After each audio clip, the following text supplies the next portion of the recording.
Okay, folks, good morning.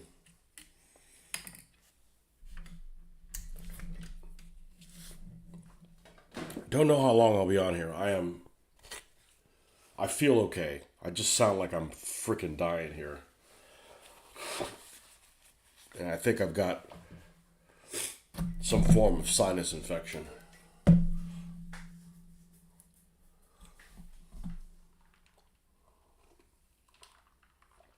But the show must go on. So, I actually had different plans for this morning, but I'm not going to be able to do what I planned on doing, which is to kind of just do a breakdown of the cool stuff that I found out about the relief drive to Stalingrad. Just bumbling around what I found out for it. So I don't think anybody wants to seriously listen to me with this all congested type of thing. So last night I did get a chance to airbrush these Panzer threes. These are the Matchbox Panzer threes Ls in black, but man, they got a lot of nooks and crannies. I'm going to need to go in here and hand paint some of these things because the base color of this model is almost like a desert orange. Best way to describe it. Looks like something from Arizona or something. So there's some of it showing, no matter how much I try to airbrush it. So that's where I'm going to start this morning, is try to get that under control and just see how far we can stay on here before I can't take it anymore. Before I can't stand listening to myself. So let's see if we can get a brush here that'll do the job.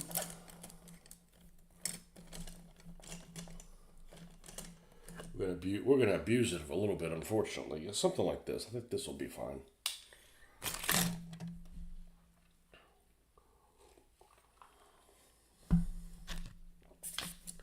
Not intentionally. It just happens. Sometimes things just get abused. What do we got over here? Okay, we got getting really low on the Viejo primer. He's gonna snap. Yeah. Marcus, I don't know how if you listen to the whole spiel, but I'm not going to be able to do what I planned. I suspect my self-diagnosis. I have a sinus infection. That I actually feel fine. I just sound like I'm on a deathbed. Death by snot. I actually lost my sense of taste yesterday. Just all of a sudden, just took a nap. That was a mistake. Came back, no sense of taste. So I basically skipped dinner. You know I'm not doing well if I skip dinner. If I skip any meals, I'm not 100%. I got diagnosed with I need a CPAP machine. I did a sleep study a couple months ago. And just to tell you how bad healthcare is in America, they'll call you with a follow up, to get a CPAP machine. Late April. I went, okay, well, we can't wait. So I found one to use on Thursday, and I feel like it. My wife said, "Yeah, you were silent the whole night," which means it could have killed you.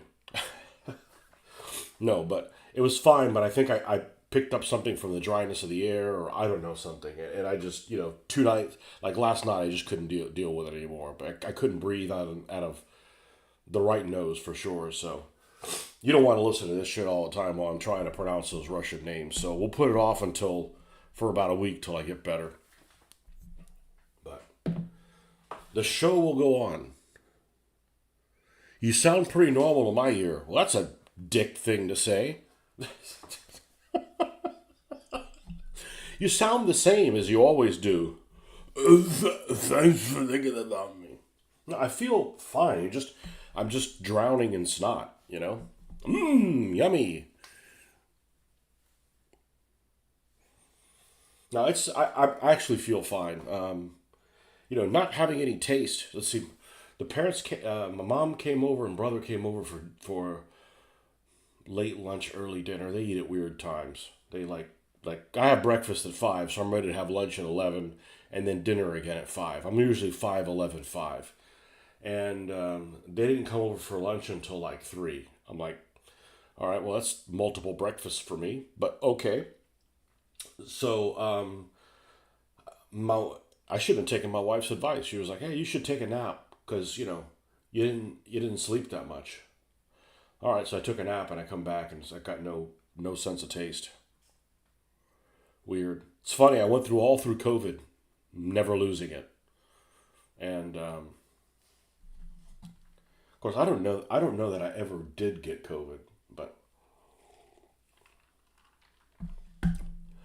so I came out and I'm like, well, how are you feeling? I said, well, I'm ready for Obama to send me checks, and I'm going to sit at home, and I'm not going to work, and I'm wear a mask, and I'm going to send her to my table, and I want my free money now. I can feel the buildup of mucus in my head 100%. I caught it when I went for a blood test on Monday. I'll be around, planning on having that my scenario represent some of the action on December 14th around Vernikumski. I hope I got the name right. Vernikumski. Yeah, what are you doing it? What I stumbled across was not Vernikumski, was a different Verni. And and who knows, okay? In the next 30 minutes, if some of this mucus goes away, and I took stuff for it, we'll still do it. I feel okay, I got some coffee in me, I was in bed a while last night, so it's not like but I had to take the CPAP machine off. I'm like, I can't freaking deal with this shit. And it's hot. Like it got warm all of a sudden, like it got a warm spell. It's supposed to be rainy today, but I'm not looking forward today. We gotta drive to take the daughter back to school, and we gotta move her back down. So I figure, well, I'll just drive with her in the car, and I don't have to worry about her on the interstate with all the lunatics. So I'm not sure what time we'll leave. Probably somewhere around 9 or something like that. But I stumbled across some pretty interesting information. Food for thought. You definitely should use your own judgment on how to make stuff, because there's a lot of hearsay. The stuff that we want just doesn't exist.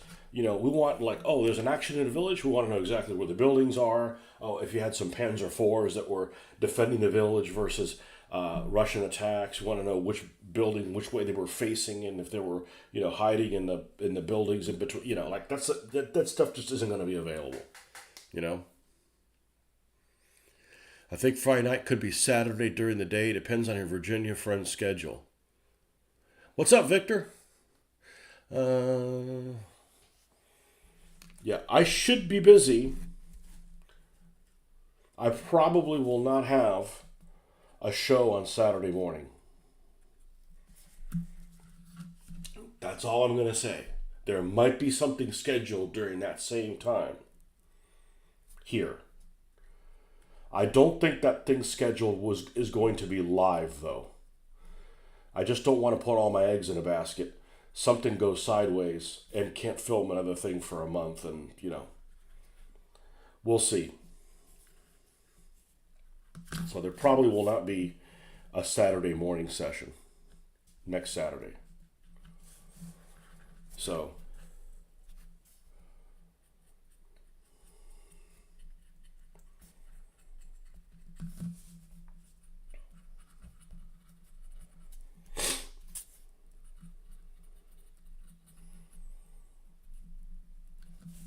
that, and any time that the weather abruptly changes here, and it happens more and more each year. My allergies, which I didn't even know I had any, but I guess we all do. The question is, do they run your lives? Act up, and the trees just, when it gets warm, all of a sudden they think it's springtime, and they have an ejaculation. Let's put it that way. A bunch of yellow ejaculation that goes in the air and covers everything. And but that wasn't the case this time. Like it warmed up, but there wasn't pollen everywhere.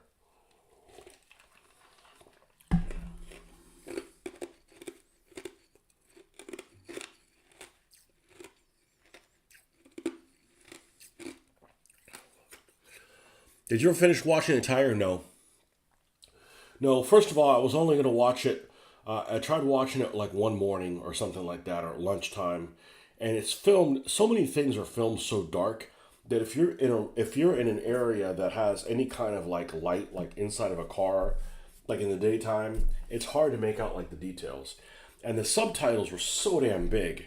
It was like the screen was if the screen is like this big, the subtitles were covering like a third of the screen.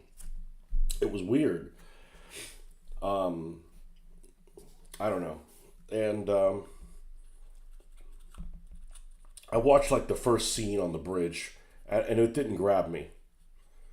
That doesn't mean I'm not going to watch it, but I wasn't dying to see the rest of it. So,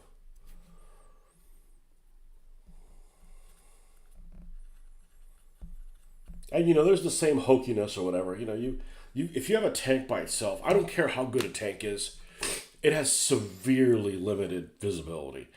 And then you're at night, that is even more severely limited visibility.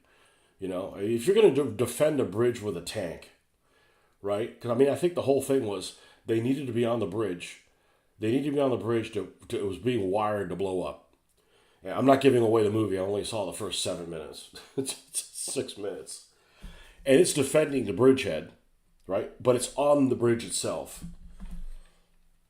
Like if you tell me I got to defend the bridge, I'm going to be on the side of the ground that's not going to get destroyed, and then place myself off the bridge somewhere, but still a line of sight to anybody coming on the bridge. And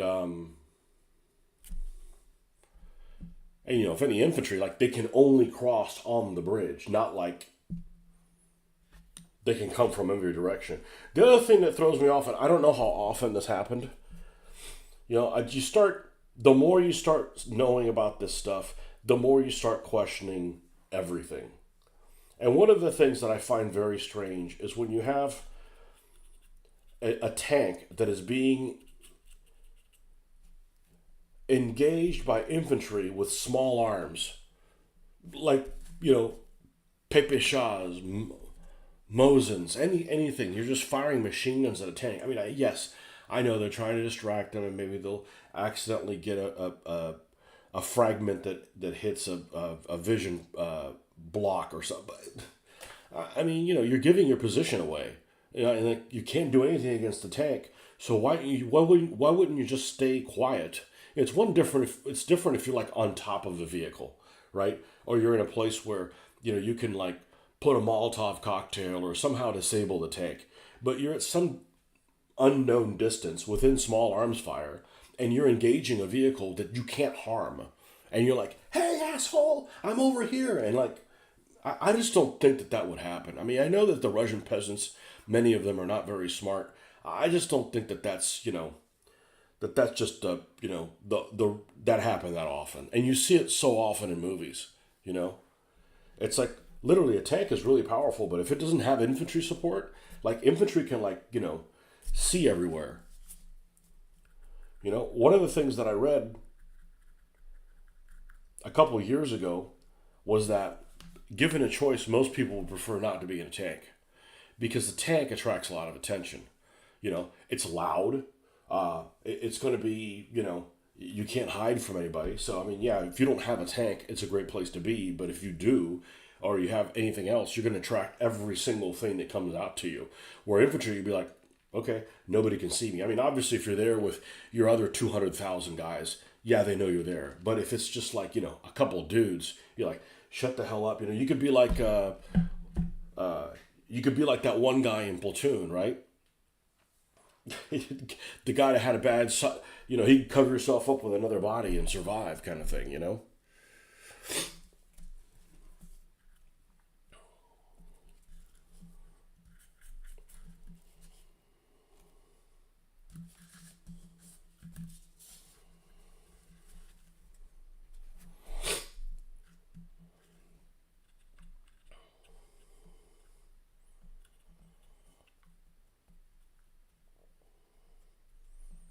But just like there's a lot of really cool stuff you can find on the internet, there's a lot of really incorrect stuff you can find on the internet.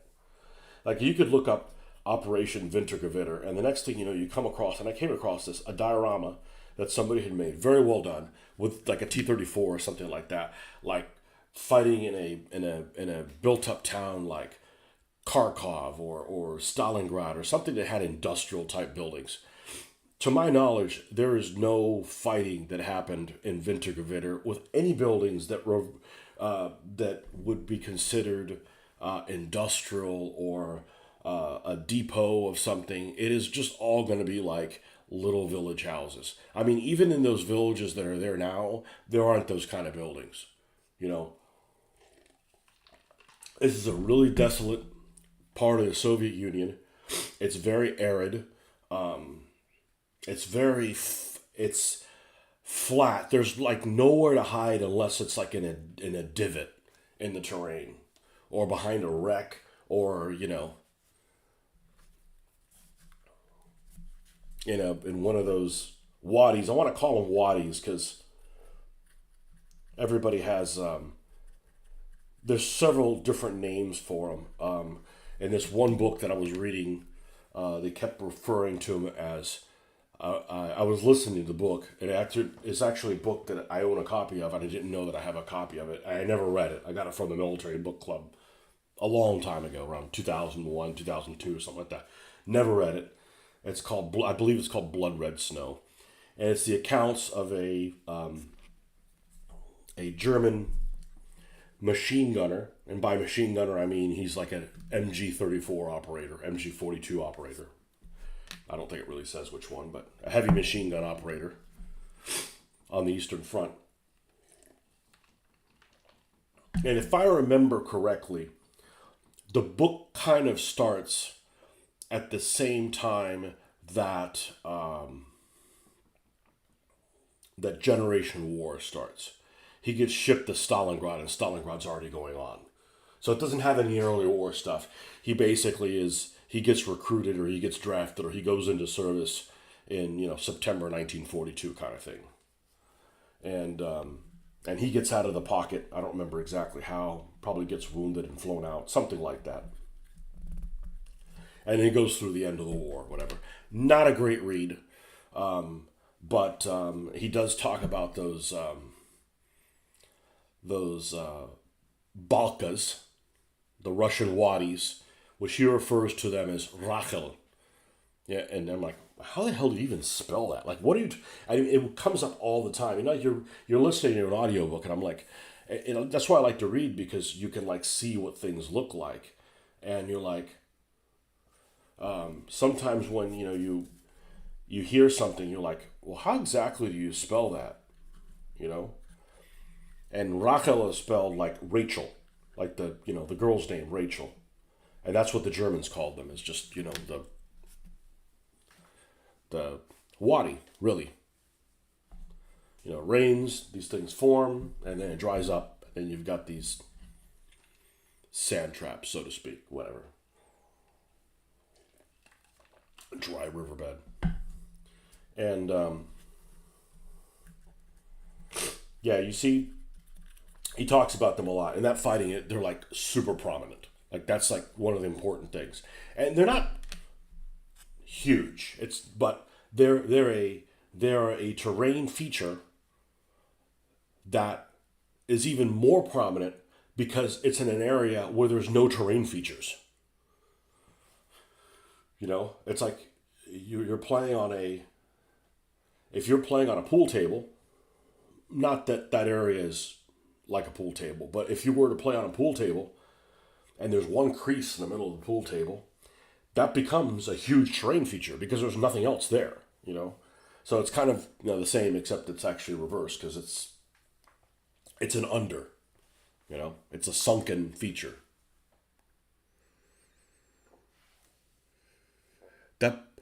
That's the book Tick reference in one of his videos around the action you're talking. Oh, interesting. Blood Red Snow? Huh. I don't remember that it talked about Vernikumsky, but I could be wrong. I wasn't really looking into it for that. The only action in that book that's memorable, and again, I'm just going by memory, and I didn't read it, I listened to it, was this one action that happens in around the time in late 43. I believe it was late 43, around the Dnieper bridgehead battles, where the Russians do some kind of counterattack. It gets stopped, with taking casualties. It gets stopped in the mud phase, of 43, right? So it's like all like muddy and all that shit before the winter. And the Germans are trying to do this cleanup thing, and they bring in this flamethrower Panzer III that is going up to the Russian positions and giving them, instead of, kicking them and then putting a bullet in their head, if there's anybody alive, they were just like flame throwing people and just making sure that nobody was alive in those areas. That's the one that kind of reminded me. I'm like, okay, well, we got to remember that because I've got some flame tanks. Not that I want to. Hey, here's your scenario. Okay, everybody's dead. Make sure you go through places and clean them up. But it's stuck in my mind that particular scenario in there. It's not worth reading, honestly. The kind of stuff that we're looking for is so spread out and not much there. You know, I'm not mega familiar with it, but have you heard the Soviets dropping plum-sized incendiary balls from aircraft during Barbarossa? Might have been an experimental thing near Kiev. No, I don't know anything about that. That's not saying it didn't happen. It just, you know, I mean, I'm really interested in the Eastern Front. The more you read, like the more you don't know. There's so much stuff there that is just like, all over the place. You know, so I'm looking for stuff out of like scenarios or little vignettes and stuff like that, and a lot of it just becomes like, read it, visualize kind of what it is, maybe scratch some stuff on a piece of paper, and then come up with your own scenario. Because odds are, you could kind of you can kind of do your own thing. You know. Um, but yeah, one action I was reading about, and I forget which one of these towns are on the drive,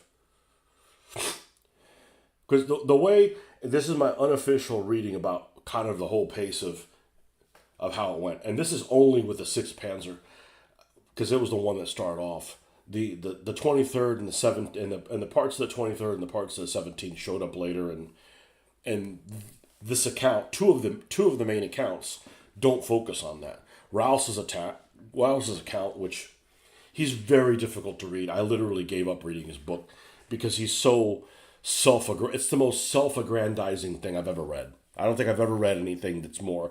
I mean, I'm not interested in reading a book about Trump that Trump wrote himself, but if he did, it'd probably be less self-aggrandizing than Rouse's account. It is way over, like, I'm the best thing ever. You've never seen a commander like me. If anybody was like this, we would have won the Eastern Front. We could have taken on the whole world at once. He was just like, never makes any mistakes. So, people say that Manstein's the same way. Yeah, Manstein got nothing on this guy. This guy's like, it's impossible to read. And it's not that, man, I can't tolerate reading this book about somebody who's that good. It's that it is just pure bullshit. And I don't want to read bullshit, because what happens with bullshit is it taints your knowledge, and then the next thing you know is you're passing that bullshit on to other people. And it's like, I don't want to do that, It's like, there's enough real things that happen to be making up shit. So, Rouse is one of he's the commander of the 6th Panzer Division during that time. But Horst Scheibert's book, and it may be full of bullshit too, but it doesn't seem like it. He's one of the company commanders. He's the commander of the 6th Company, equipped with Panzer III Longs. We'll call him L's. And his account has quite a bit of detail. Quite a bit of detail. Has quite a bit of detail that you need to like take notes and stuff like that. But basically, from what I've read, and I haven't sat down and really, because I don't want to represent the whole thing. I just want a couple different vignettes or whatever, like give you the kind of the feel of maybe some of the stuff that they encounter that might be interesting. Is They bring in the Sixth Panzer Division to start forming up in this area where they're going to do an assault on Stalin, where they're going to do the relief assault in Stalingrad, and when it's going to go off is a lot of different factors. You know, where is Stalingrad going to be ready? You know, the weather conditions. Apparently, it had thawed. There was like cold weather before, and it had thawed in the beginning of December, and they wanted for that some of that to freeze up a little bit because just slogging it through the mud was going to be a problem. So obviously, with a thaw and it refreeze, there's issues with ice and things like that as well, which that was an issue for like the wheeled vehicles and things like that. And they start dismounting from the trains in this town and around this town at the same time that the Soviets are attacking. So the Soviets are, they're pushing because they're pushing on the envelope to, they know they've surrounded Stalingrad and they want to keep pushing the Germans so they don't come in and try to relieve them. At the same time, they're trying to get that the move up their reserves to put the tank army in the way to get to Stalingrad, but it's not there yet. So they're constantly pushing. So they push on this village, and the Germans literally like fight them back. And then it's just a matter of like you find guys here, all right, pin them down. The Panzers try to do an end around, get them from both sides, encircle them. Oh, the Russians are attacking us from long range. That kind of stuff. There's a lot of talk of the Russians attacking the Germans at long range. You're like, do they have like some SUs or something like that? I'm like, no, it's just T-34s. The problem is that, these Panzer III longs can't really engage them at super long distances. They said they can only engage them within 1,000 meters. Well, 1,000 meters is a long freaking way away. But, and then there's situations where basically they'll come across one of these Balkas, and there's anti-tank ditches, and they're using these Balkas kind of as anti-tank ditches. They've got anti-tank guns and stuff like that, so they need to like go around them, find a hole to break through them, and it's just like constantly fight. It almost reminds me of kind of like Kursk, in that they have to get through these belts. Of course, the positions aren't really like pre-prepared, but do I have any scenario books have Winter Gewitter actions? No. Well, I've got the one book from the Two Fat Lardies, their Winter Gewitter book, but it doesn't have anything like.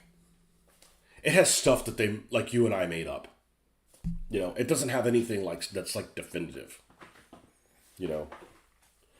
But the ground conditions, as far as I can tell, would not be white. Like it's not like white ground. It's like.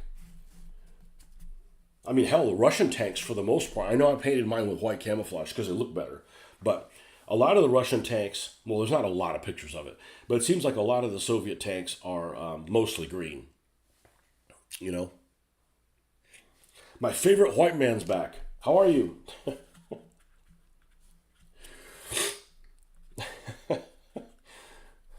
Mr. White. When did I start doing that? Have I always done that? I don't know. My wife always gets on to me. You always say white funny. I'm like, I don't know. I kind of like it. White.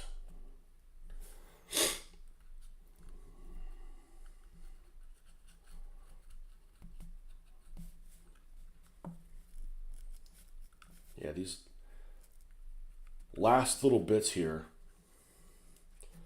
of this Arizona Adobe that this vehicle's in. It's either in this green or this Arizona Adobe color.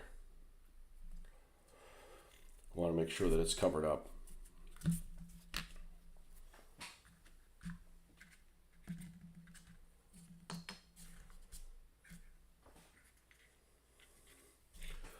But about a third of the tanks, well, close to half the tanks that are involved in that the Soviets had were light tanks. Because at that point, the tank brigades were, let's say, 50% T-34s, 50% T-70s. And there might be some that had T-60s instead, but I mean, a T-70 is a powerhouse compared to a T-60. And then, occasionally they might have, a handful of KV-1s thrown in there. But in this particular action, there was at least one unit of flamethrowing tanks with KV-8s, which, as far as I can tell, would have been like a KV 1941. See, if I had to build one of those, probably use a KV 1941. Replace the coax machine with like some green stuff, because the flamethrowers had kind of like this shroud over them, and the main armament, I'd probably use a tube. I'd probably take some of this tubing and replace the 76 millimeter gun with something that wasn't tapered. It wasn't huge, but it's not tapered, because they had a 45 millimeter gun in it, that inside of a shroud, so that it wouldn't look really thin and attract attention. You know.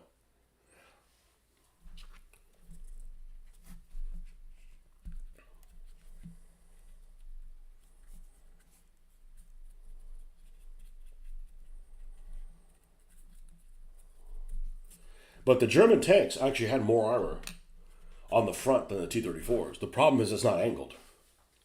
Not significantly more. I'm just spitballing here. These things have about 60 millimeters of armor on the front, but it's flat. Whereas the T-34 has 45 millimeters of armor, I believe, angled. So, the T-34 has a little bit more, and the T-34 gun has more punch than the 50 millimeter. A little bit more. It's not tremendously, but, you know. But there's some things that offset it, like the training on these crews is better than most T-34 crews. And, you've got a three-man turret with, a commander sit with he's not involved directly in any of the gun loading, whereas the commander on a T-34 is the gunner. So if he's gunning away, he can't spot targets or direct fire or direct the tank or anything else. So you start looking at a micro armor level, the T-34 is significantly better than a Panzer III. You start looking at a tactical level, like what I like to play, I'd say these guys have an advantage. T-34 is has mobility advantage with the big wheels, but T-34s did not last a long time either, because they knocked, the Germans have supply problems. And with supply problems, they're going to have problems with parts repair and stuff like that. The Soviets had supply issues just like bad too. They're just like, why repair a tank when you could just throw another tank in there? I'm not saying it happened all the time, but they had definitely supply issues, But let's see, we got this guy about done. So I have never done any German tanks in the snow. So looking forward to that.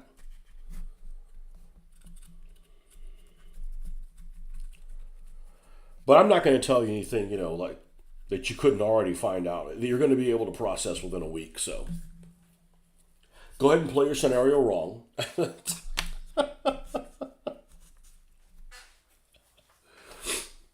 There's I like playing this tactical level game, because there's a lot of things that we're painting and we're modifying, and we're adding things in here that come into play on this level that aren't if you're playing some kind of higher echelon type game.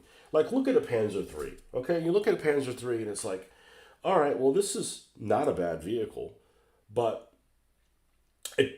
if you need to bail and you're the driver, you have no hatch of your own. And same thing with the assistant guy. You have no hatch of your own. You got to crawl in through the turret. Whereas a Panzer IV, they have their own hatch. And I kind of think as Panzer IIIs and IVs is kind of the same thing. The tonnage difference is only like a ton or something like that. They're really close in size. The turret ring on this gun just wasn't big enough to accommodate a 75 millimeter gun, other than the little short one on the ends.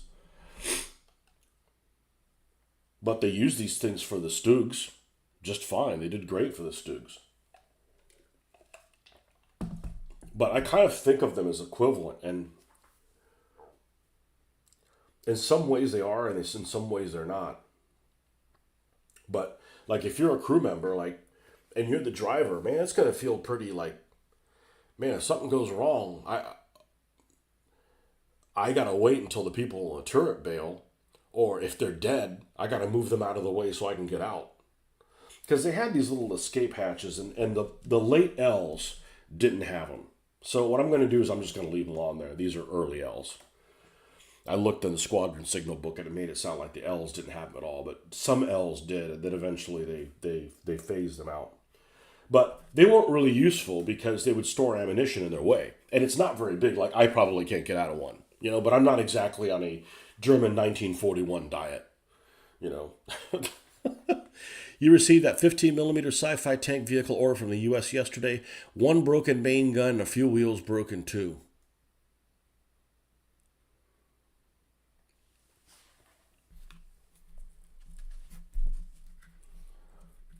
Yeah. Well,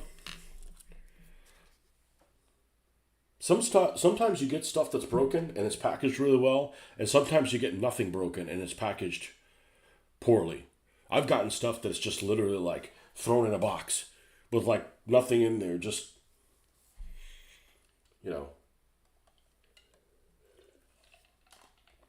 It's weird. When I sold off my 500 or so GHQ ships, and some of them were painted, I'm like, how the hell am I going to sell these things? On eBay, I sold them. I don't know, 40 different people or 30 different people or something like that. Many people bought multiple of them, but some just wanted one of these, one of those kind of things. So I'm like, well, how am I going to do this? So what I ended up finding out that worked the best was I took a piece of packing tape that happened to be clear packing tape, and I laid it down. Like, let's say I'm going to ship 4 battleships to this guy or something. So I laid it down, and if the ship was not built, which there weren't too many like that, it's easy, right? You just put it in a Ziploc, put it in there, you're done, right? You put something in there to keep it from beating the shit out of itself and damaging it. And that's the problem with white metal stuff, is that it has heft. And because it has heft, if it falls the wrong way, if it falls on the ground, it weighs enough that it can crush itself. If it's made out of paper, you could literally launch it from a building and nothing will happen, so to speak. But because it's so heavy, it can crush itself. So you don't want those things rolling around. But what I did with the other ones was I would just stick them face up. So I had a piece of tape, and I would stick them probably 2 inches away from each other, like this, just like they were sitting in port. And then I took bubble wrap and cut it about the same size. It didn't have to be super thin, like kind of the thinner bubble wrap, and put it on top of them, loosely a little bit, so you're not crushing them down, and then just rolled them, and they seem to travel okay, So, eBay failed to add more packaging. Oh, that's right. You were telling me that like eBay opens this stuff up and like tampers with it. What the fuck is that all about? That's like what kind of Soviet Russia bullshit is that? I don't know. I think you were telling me like you bought something on eBay. They eBay is just like the fucking middleman. That'd be like Amazon screwing with stuff. Amazon like order some things come directly from Amazon and some come through other vendors through Amazon. I just think they're just in there for the take. I didn't realize they were tampering or fucking with a postage. Is that a new thing? Is that because of this all kinds of tariff tampering or something? And the other thing I've never had to do, and I've ordered lots of things from overseas. Now, I haven't ordered many lately, but I've never had to pay any kind of taxes, a surtax for picking up my own stuff that I ordered. It's either added into the product. I've never had to be like, okay, well, we received your item you paid for. Now you need to pay us, the middleman, $7 or whatever for it. That's never happened. I'm not. It may be happening now, and I just don't know about it because I'm not ordering anything. But ultimately, at the end of the day, I don't really care if I have to pay more, as long as you let me know up front. Like, hey, you're going to order this item, and by the way, you thought it was going to cost you $11, but now it's going to cost you $18. If you tell me that up ahead of time, then I can gauge whether it's worth me getting it. But holding things hostage and then having to pay a fee to release them, that's never happened. That's like Boston Tea Party shit, man. We're going to come after you with muskets. That's 3 major eBay purchases on the bounce that have had broken stuff. Yeah, that's well. One thing's for sure, people don't care anymore. In the last in the last 5 years, people just don't give a shit about anything. They're just kind of like just bumbling around, doing a minimum path of resistance. It's meant so they can check the item listing is correct for customs. Good morning, Hoffman. I wonder if that happens the other way too, or is that just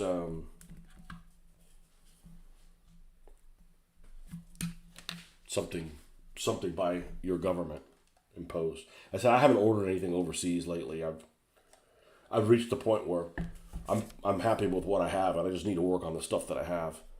I don't think I'm going to go to the show in Jacksonville in early February. I don't need more stuff. I don't want more stuff. I want to just work on what I have. It's more is not better.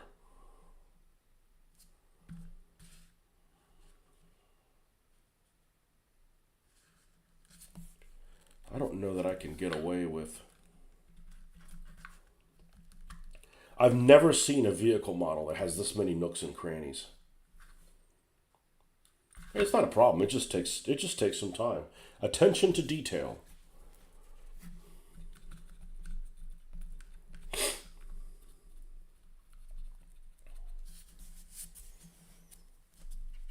But I realize that you go to these shows and you want to buy something. You have to buy something that somebody bought that they've apparently overbought and don't want anymore. So you're not going to find any like Japanese vehicles, because like nobody buys them apparently. Like nobody buys like Japanese tanks. So you're not going to find let me go over there and get even the old Airfix tank, the Chiha whatever, for like $5 or $8 or something. I'm not going to find it. Nobody bought it in the first place. You know. And the last show I wanted to get some Japanese decals to put on some of my Japanese team Hot Wheels stuff, right? Nobody had Japanese decals. Nobody. I mean, I could have bought like a model of a Zero, throw the fucking Zero away, and then you got some Japanese decals. But, short of that, it wasn't like they were selling those models for like $3 a piece or something. You got a history of you got a history revenge movie for you today. Haven't seen it, but the trailer looks pretty damn good. It's called The Return. Okay. Where's my... Go over here to...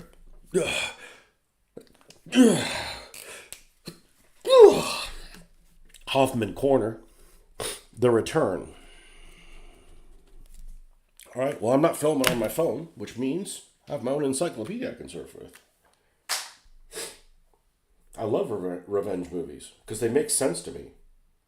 Not that I've had an opportunity in my life to revenge anybody, but I'm just saying,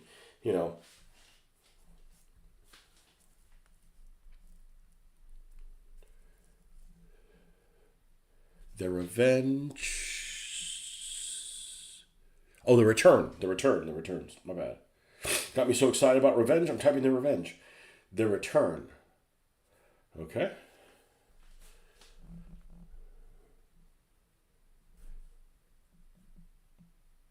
Oh, this is the one with Ray Fiennes. I saw a preview of it.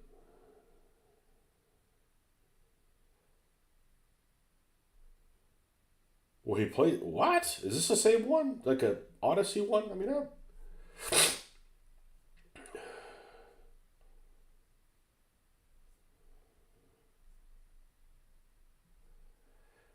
I'll give it 10 minutes. I'll watch anything for 10 minutes. Not anything. I think we didn't survive 10 minutes in Sausage Party. I have to find out why the hell we didn't watch it. We'll watch it with my dog, with my wife. We're like, we don't want to watch this anymore.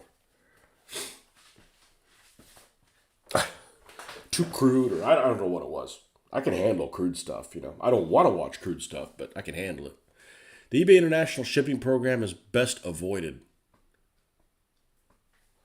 I never heard about it. Well, over here in the colonies, Well, over here in the colonies, mind their own business.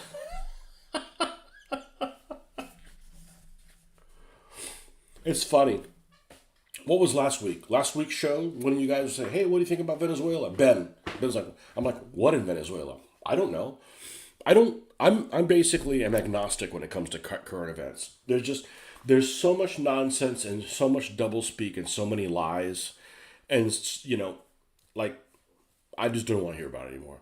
You know, when the Russians have invaded or whoever have invaded, just tap me on the shoulder and I'll go grab my musket. But you know, I don't get involved in those online discussions, and I'm just not interested.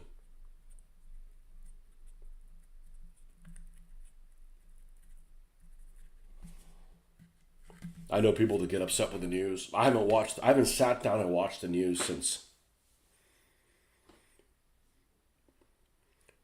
probably over 15 years. It's like,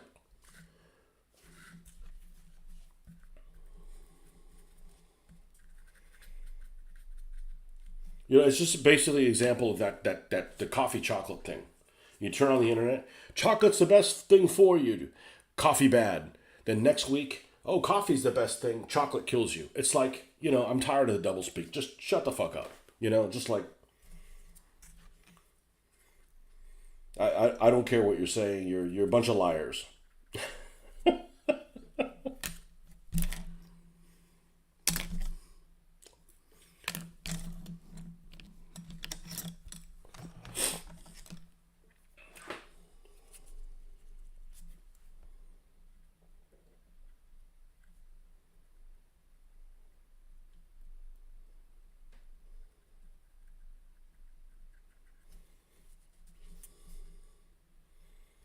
Because there's probably a way you can do it to like, don't show me anything that has these words in it. I think there's a way to do it. I've just never done it. Like, don't show me anything that has like Bill Gates or Trump or Mossad or Starmer or Putin, Zelensky. I don't want to hear about Ukraine, Iran. I don't Venezuela. I don't care. I don't care. I don't care.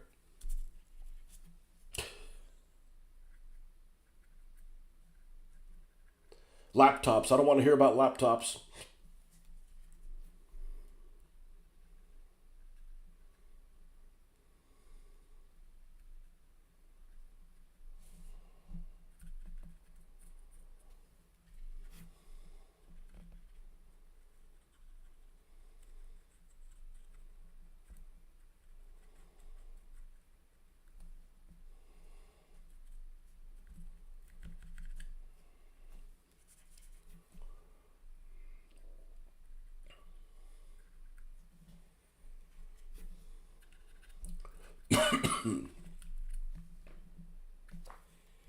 Yeah, I don't want to go through get this thing painted looking really awesome and then have this little thing that's just in this red brown dusty color just going, "Hi, remember me?"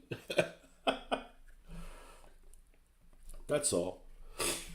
And I'll admit, this stuff does not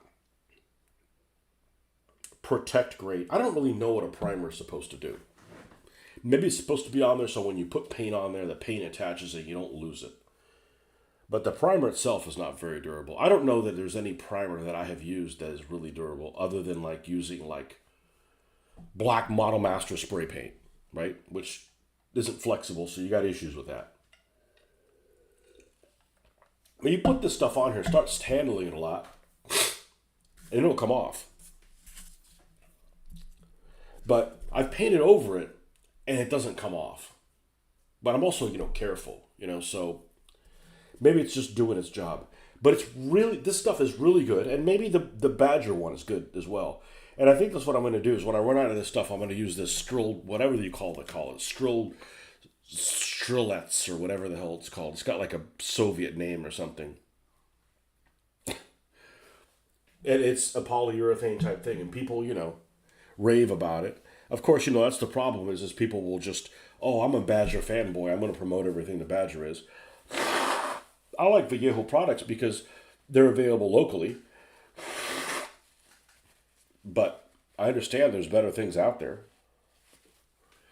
Maybe the Badger's better. Maybe it's just the same. I know that it's twice the amount and twice as much. So it's like $30, like a $30 investment to buy a bottle of it. So I'm like, well, I don't know if I, but we'll see. We got to buy other stuff. But this stuff is really good, and the other stuff may be good as well for hand painting and getting in all the nooks and crannies and not having an air bubble that pops and now you have the color that you thought you painted over like not covered. It's really good at that.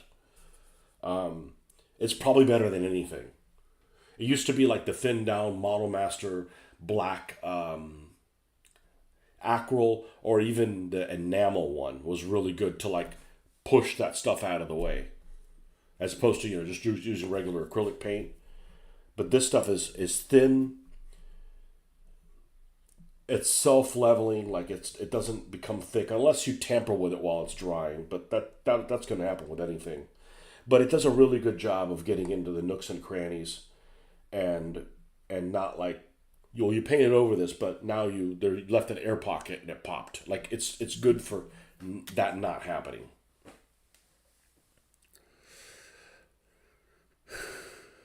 It's supposedly a realistic. It's got to be better than that Odyssey movie that's coming out with Matt Damon in it. What a joke! Why are so many American actors shitty? They can't do accents.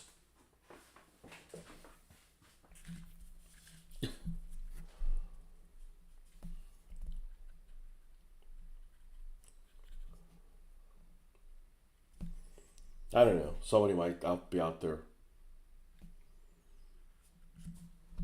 Matt Damon isn't that shitty. He's just bland as hell. He's like Kevin Costner. They're not bad. They're just like, like whatever. I mean, he was fine in Saving Private Ryan. He was only in there for, a tenth of the fucking movie. I don't remember him really annoying me in Ford versus Ferrari. I don't know. Use unknowns, folks. You can save a lot of money using unknowns.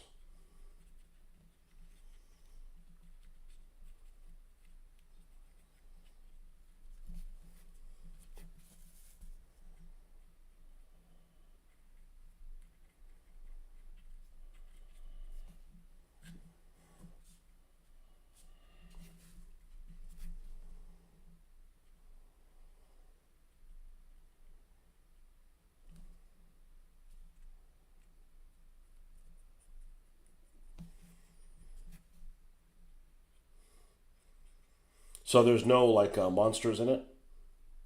You said it's a realistic take.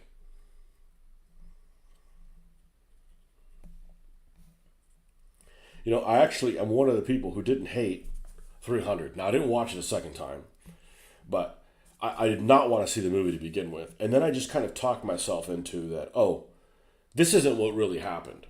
This is the story that the guy that survived told people, or this is the story that people told, and this is what they visualized what it looked like. And then once I came to to that conclusion, I was fine with it, you know.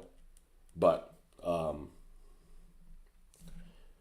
yeah, history can be super interesting to begin with. There's no reason to tell it any other way than the best we think that happened, not to be making up shit, you know.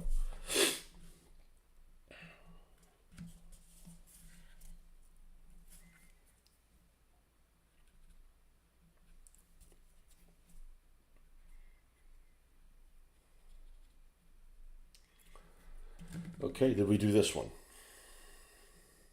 No. You like Matt in Downsizing? I haven't seen it.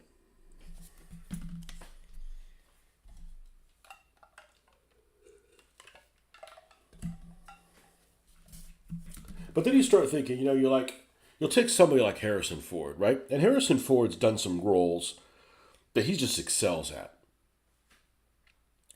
But do we really like him, or do we like the characters that he's created, right? Because when you get down to it, you're like, he kind of only does himself. But then you look at it, what actor doesn't just play themselves? There's a few, but most people are like, it's hard to like not see that person. You know, that's why I have such a problem when you have the Italians there and stuff. And the Italians I'm talking about, De Niro and Pacino, the New York Italians. You know, because there's just some places they just don't belong. You know, you can't get that stuff out of those guys. You know, so if you put them in a role that doesn't really suit them, you know, I mean, I know they carry a lot of gravitas with their name and stuff like that, but like, you know, cast somebody else. You know,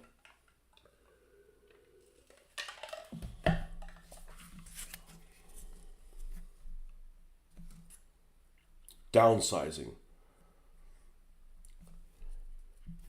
sounds like a movie that would be about a GLP-1.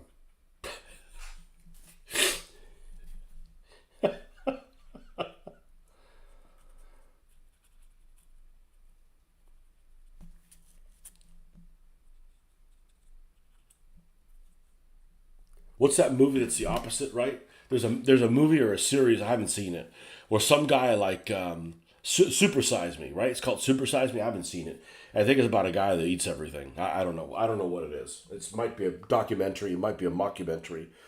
I see it all the time on Netflix or Amazon or whatever the hell it is. Or I used to see it all the time. I'm like, I don't want to see this. It's like some guy with a bunch of French fries in his fucking mouth. I'm like, all right, it's the opposite of downsizing. Yeah, I know Monster is just about him arriving back home to find people trying to marry his wife. I don't know if you remember that part of the story. I don't. No, that story is. I'm focused all on the Cyclops and trying to get away from him and hanging out underneath the sheep. That's all about the sheep for me. You know, but he goes what to the siren things, right? He goes to the sirens and you know he's got to be a better Odysseus than Matt Damon.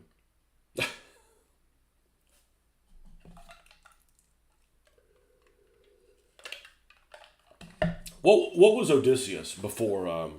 Was he like a prince or something like that? I mean, I know he was a military commander. He was like sharp, right? Sharp and witty. But what was he? What was he before? He wasn't like a ruler of one of the city states or anything. I don't think. I was really surprised when I watched Downsiding. I didn't think funny movies existed past 2012 on some other year. Yeah, what happened? What happened with funny movies? They're, they're it depends what you find funny. I mean, there's some things I find funny, but they're hard to.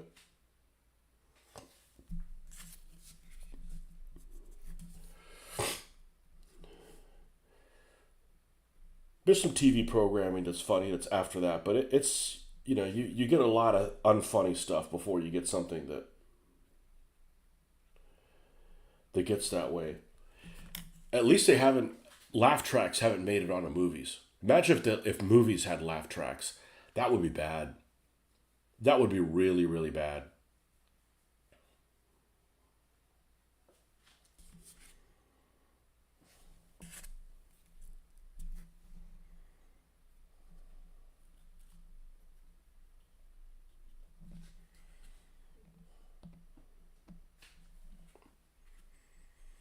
See, I like things that are humor that are about ethnic stereotypes. That's what I like, and I don't mean like pick on one people and not on somebody else. Pick on everybody, right?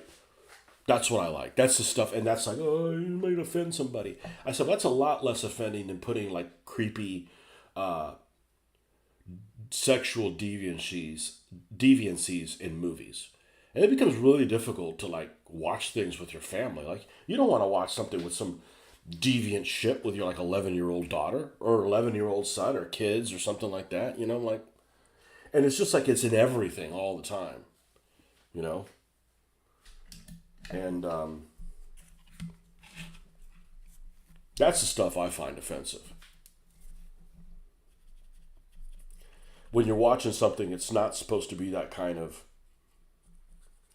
messed up, and it has messed up stuff in it.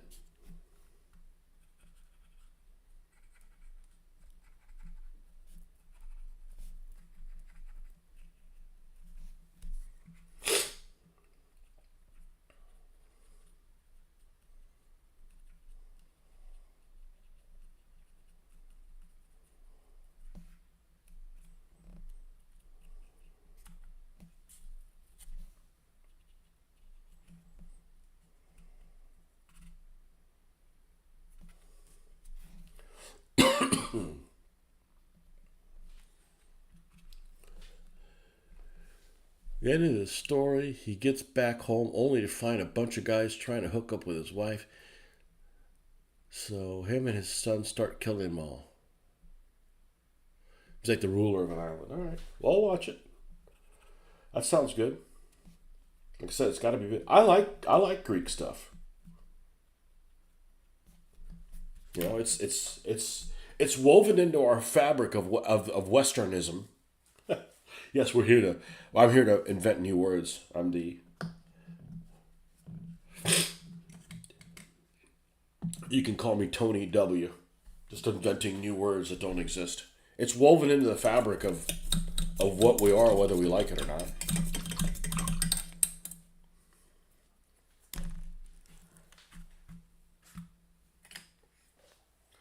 That doesn't mean I don't want to hear about things of other cultures. That's my big gripe with like stuff like Ron and things like that. Like everybody push Ron so good, and I'm like, it's a Western story. Like I want to hear like the Eastern stories and things like that. Like what's wrong with that? Like I don't want to see something like if I want to hear something about like Black history. I don't want to. Let's make a make believe Black Viking queen. I'm like, no, no, no. Let's tell the freaking stories of what happened like in other areas. Like it's interesting. Like why can't you just do that? Oh, it's too much effort. Okay, and all we did with these guys, I didn't have as many spare parts as I thought I had, and I didn't want to go crazy, especially since I didn't have any experience with doing these German snow takes. I know I'm worried about them. They're going to turn out great, but one of these is standard. This one. One of these I decided for whatever reason they did not have the ubiquitous jack on here. So I found an extra jack, even though it's 1/72nd scale and bigger, but I put one here.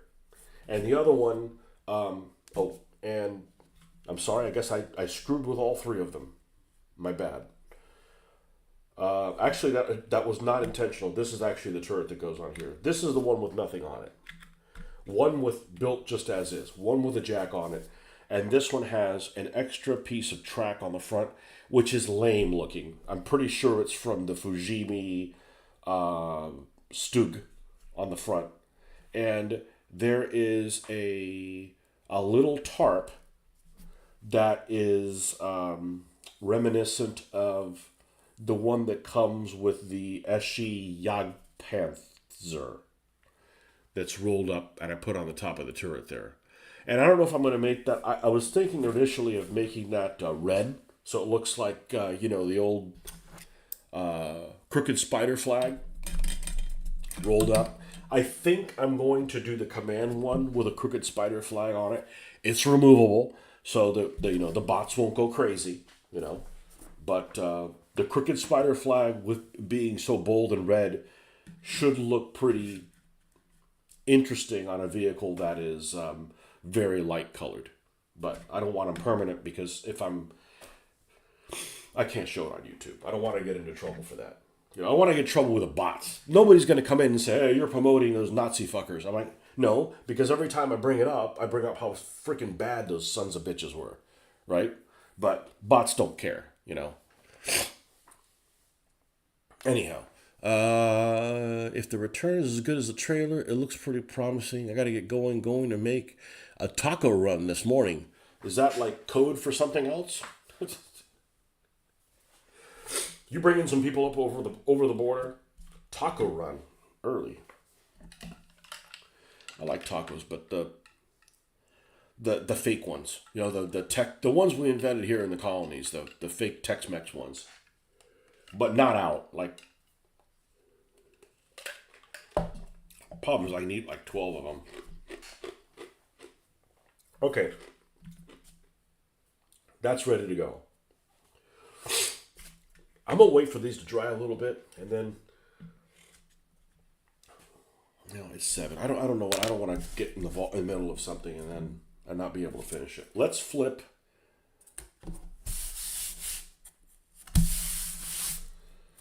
this over, and let's bring the Panther back out here that we didn't finish. And then if we still have time, I'm going to do something else. It's kind of cool that I didn't realize I had. Okay, I don't think I have a Panther with the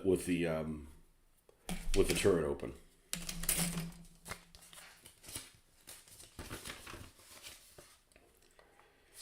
I don't believe I have a Panther with the turret open. All right, we were halfway in the exhaust.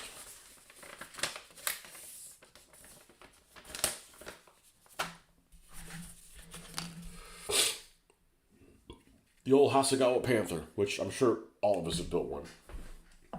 It's not bad. It's not the best thing out there, but it's not bad. It's great for $2. And I'm just not, it's not, I hate to sound like, I'm like chintzy. But if I see something for $2 that somebody doesn't want, like, first of all, it's 1/72nd scale, 1/76. I'm not going to come across that in a store, period. Second of all, if somebody wants to give it to me for free, like, it's kind of like a risk. Like, all right, maybe I can get my $2 out of it, you know? Like, I don't need any more Panthers. I didn't need those guys, but I'm like, I'll take them. I need to be, I have so much stuff that I need to be motivated to have more, right? And like spending like $10 on something isn't going to do it. I don't think I would have picked these up for 5. Like, nah, I need a bigger incentive than that.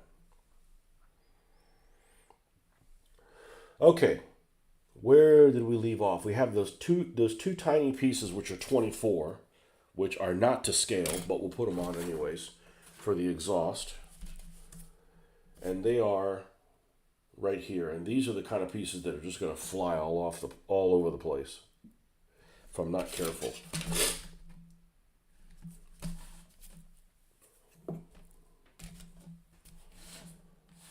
I guess my voice isn't that bad, but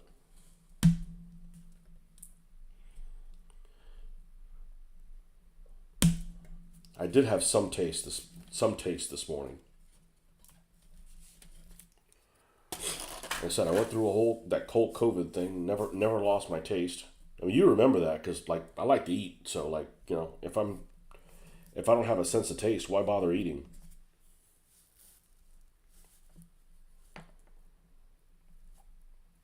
So everybody sat down to the dinner table to eat food, and I just ended up getting some pretzels and just ate them out of a bowl. Like might as well fill yourself up with something. I'm not going to waste food that tastes good to not be able to taste it. I'm not going to clean the other one up. We're going to go ahead and install this one before things go sideways.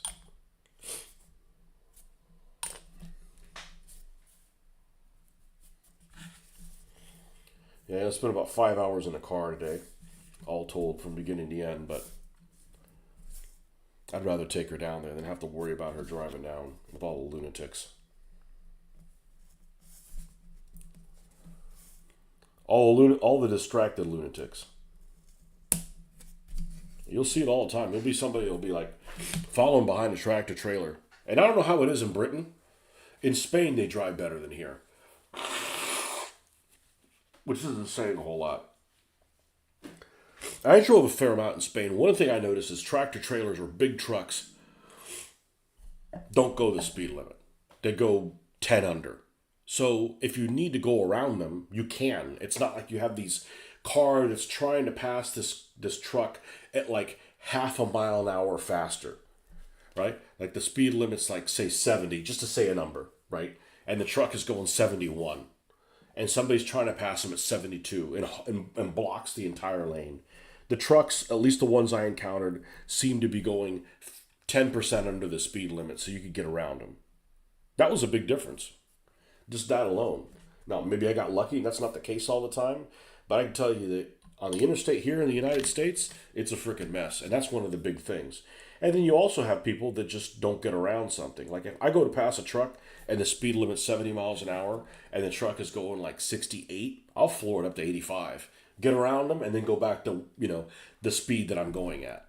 I don't like, let me hang out next to this car. But you'll go down the road and you'll see somebody that is in the blind spot of a truck behind them forever on end. The truck's going 72 and they're happy going 72, 8 feet behind the truck. Like, dude, I got trust issues. Like, You know, I've seen a recap blow up and, and damage a car and stuff like that. I don't want to be anywhere near that.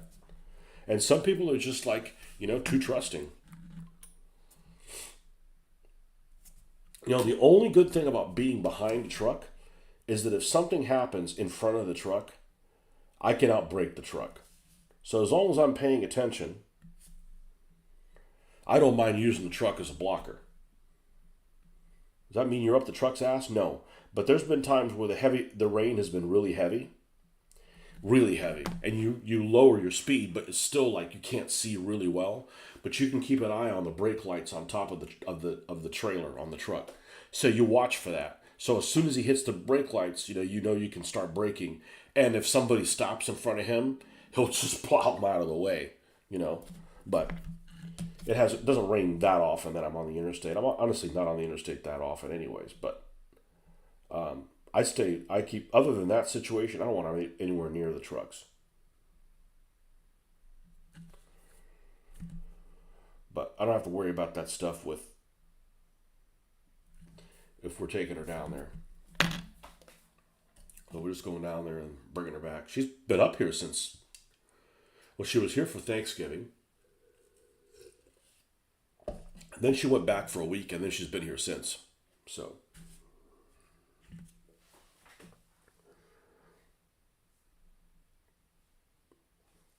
my TV buddy. Ah, yes, this is that. Somehow I still ended up getting my finger in the. Well, the finger wasn't in it. The problem is I put too much of the stuff down and it dripped off the side and my finger got in it. But this won't be noticeable. It's just annoying to have it here.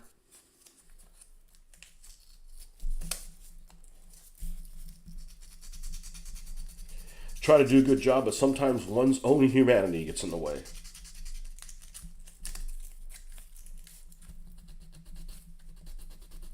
It actually happened in a good place here. And it wasn't very deep or anything.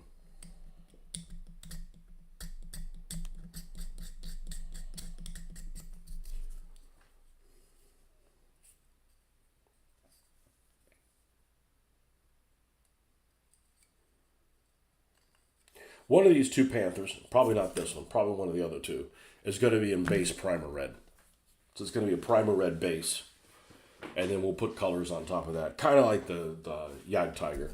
Although it's going to be 3-color.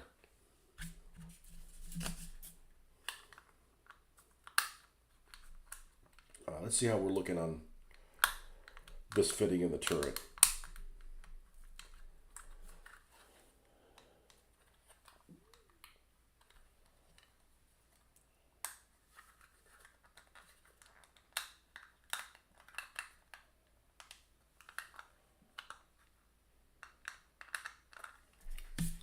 All right, well, I'm not sure what the issue is, but let's make sure this goes in a little smoother.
There we go.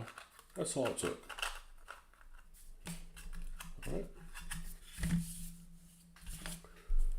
Now a little escape hatch on the back.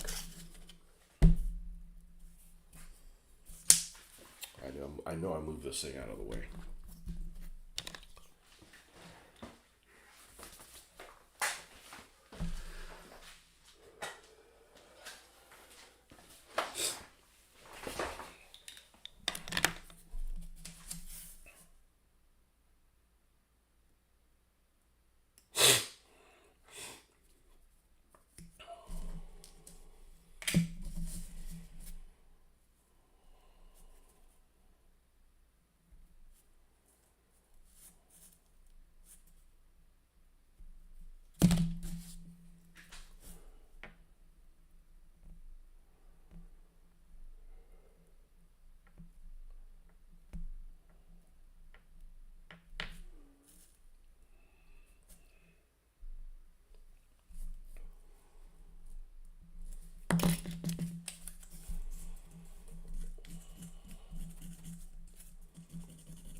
so much easier to work with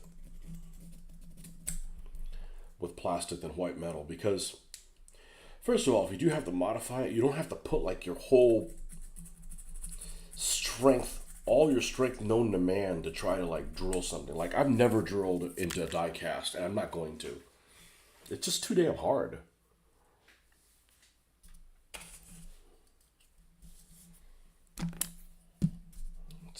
Let's see if I can get away with doing this.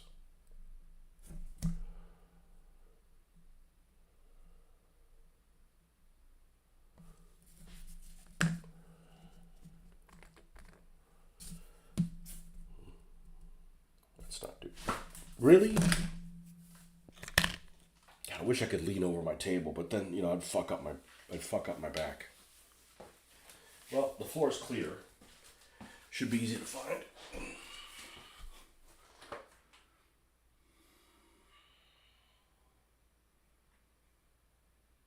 There it is.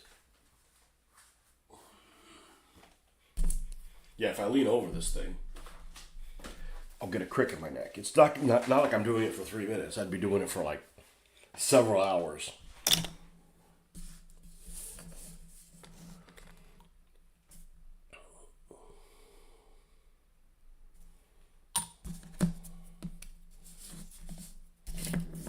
Yeah, I'm not 20 anymore.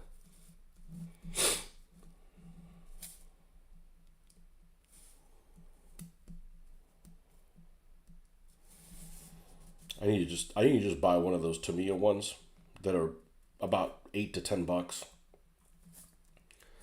and just modify my own with rubber tips. I'll put some hot glue gun on the end of it.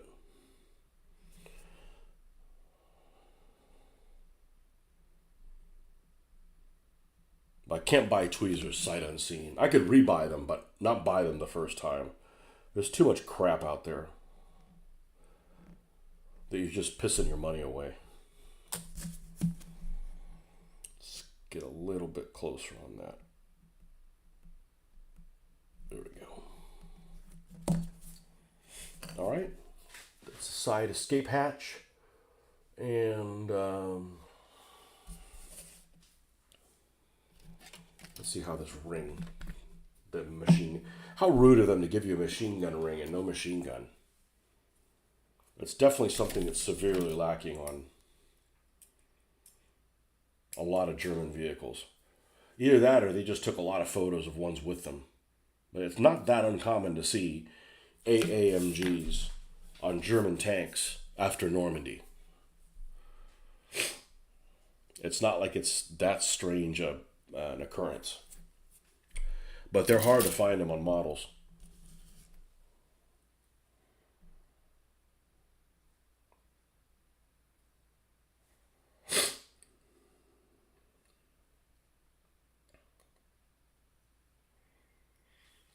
Oh, this is going to be fun.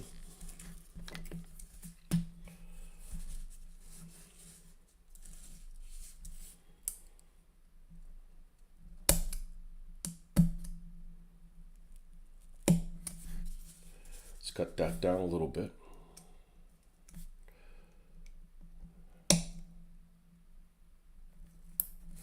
Could finish it off with a sandpaper, but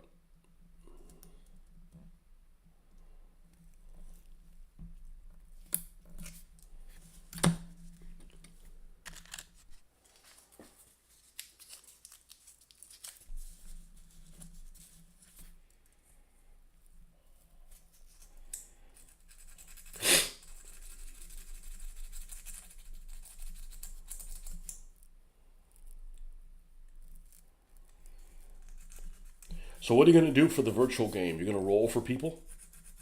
You're going to roll their dice? And how do people feel about that?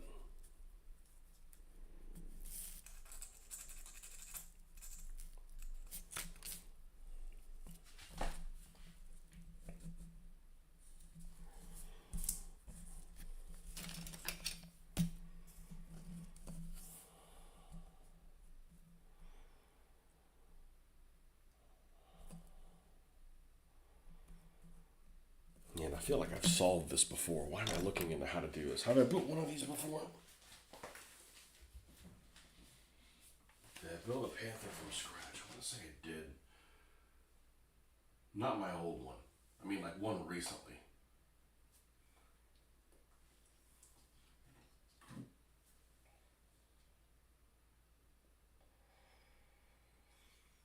Yeah, it goes all the way around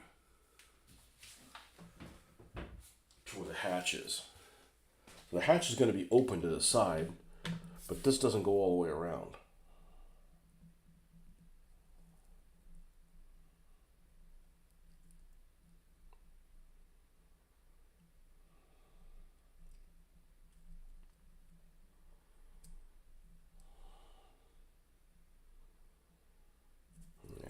I don't know if that's miscast or whatever. Well, we'll make sure that the rail goes all the way to the front, because the last thing you want to do is not be able to not shoot the machine gun up to the front. That'd be annoying. It's right there in front of you. I can't get to him. I can get to him anywhere other than there.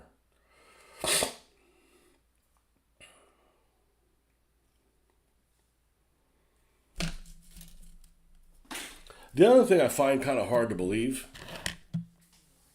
and maybe I'm just wrong, but prior to stuff like World Tanks, if there was an enemy,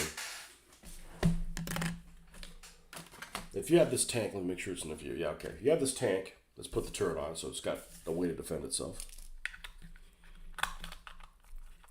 You have this tank, and there was an enemy that was spotted. And this tank was, say, like this. And you had a threat. You would turn your front towards it, right? But you wouldn't turn it at some freakish degree. So you would get that extra coefficient of it going through the thing. This whole business of you don't want to be head on to your opponent. You want to be off at like 10 degrees so that the thickness of the...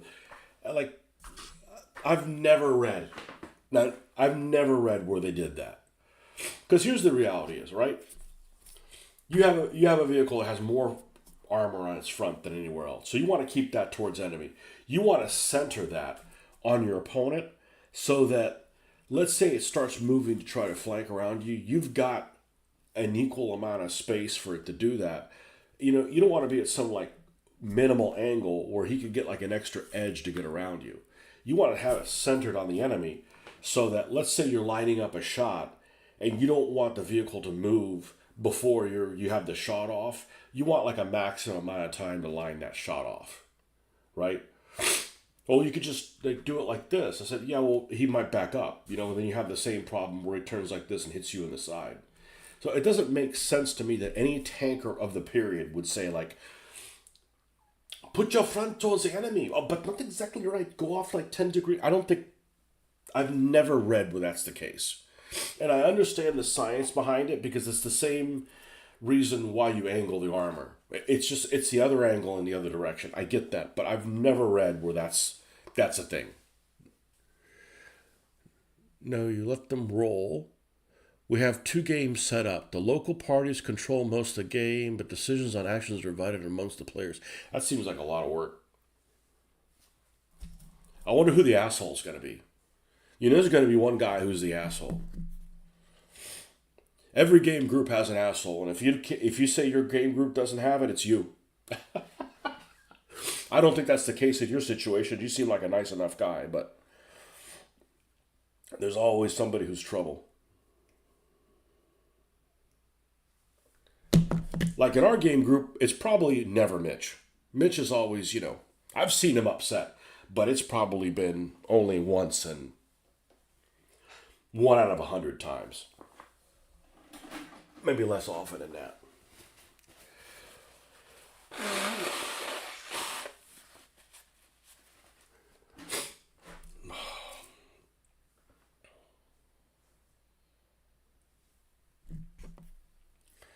One of my favorite games I ever played was back when we used to play Advanced Squad Leader. And there was a guy that was running the game. I was in one room, and my opponent was in a different room. And we had 2 sets of boards.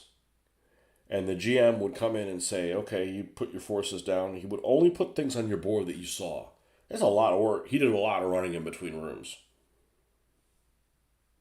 There's 2 rooms at his house.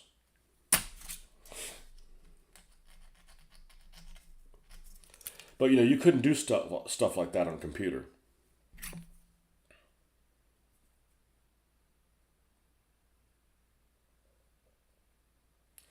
I'm like the only person my age that I know of that never liked Steel Panthers. Everybody's like, "Oh, did you used to play Steel Panthers?" I said, "No." Why? Because it looked like ass.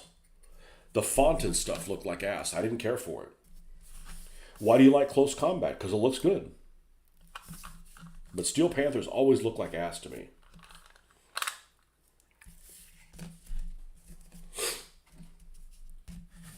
The font was like too big. It was like the Apple font. Remember that? The old Apple, whatever the hell it was, 8-bit Apple, or whatever, just really big and fat. Maybe I'm the asshole. This group is great. We're competitive, but we will care most about the history and narrative.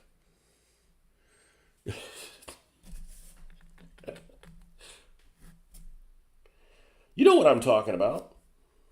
There's always somebody. So they think you're crazy for moving to New York?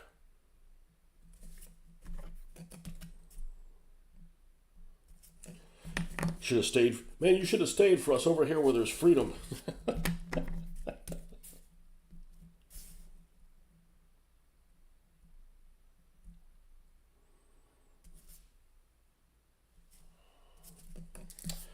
Make sure they don't want me to put it the other way. Nope, they don't want me to put it the other way. Okay, well, I'm going to run it from this corner. And I'm just going to leave that one. I'm going to leave the gap there.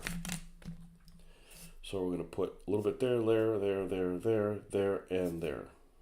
Oh, that was the one that's not going to have anything. All right, well, geez, I really should try to pay attention. It looks a hell of a lot better this way.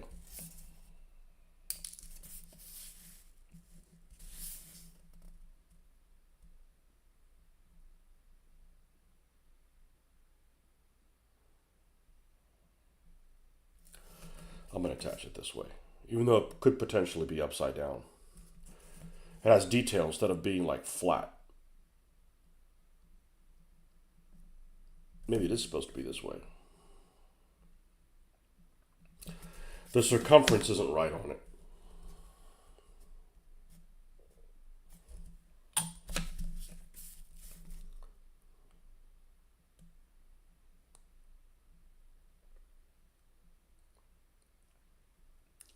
Hold that in place a little bit and have it attached to that spot.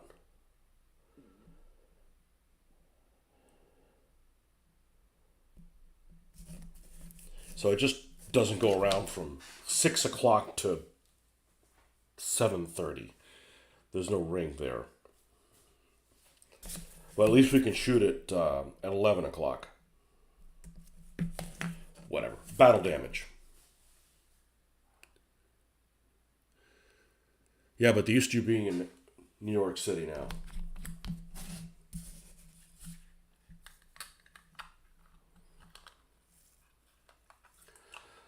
Okay. Yeah, there's like no detail on the turret, like with periscopes or anything like that on the cupola. Okay, there's that. We got the rear exhaust. Of course, we dinked it and it moved over a little bit.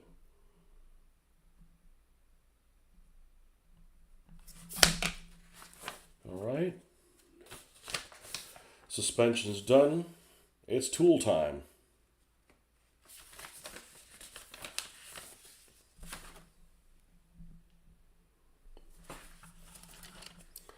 Yeah, I definitely have an overage of fluid that I'm dealing with. I feel like my teeth hurt. That's just from fluid being behind it.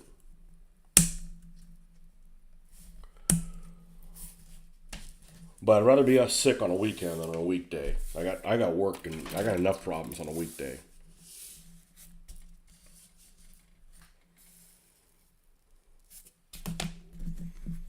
You gonna film your game or something like that? Start a YouTube channel. Hey, any idiot can do a YouTube channel. I'm living proof. Looking for a dark gray, blue color. Any advice? You talking about for using Panzer Gray? I have my own theories on that, and I have my own thing that works that's worked pretty well, and I can show you examples of what I did.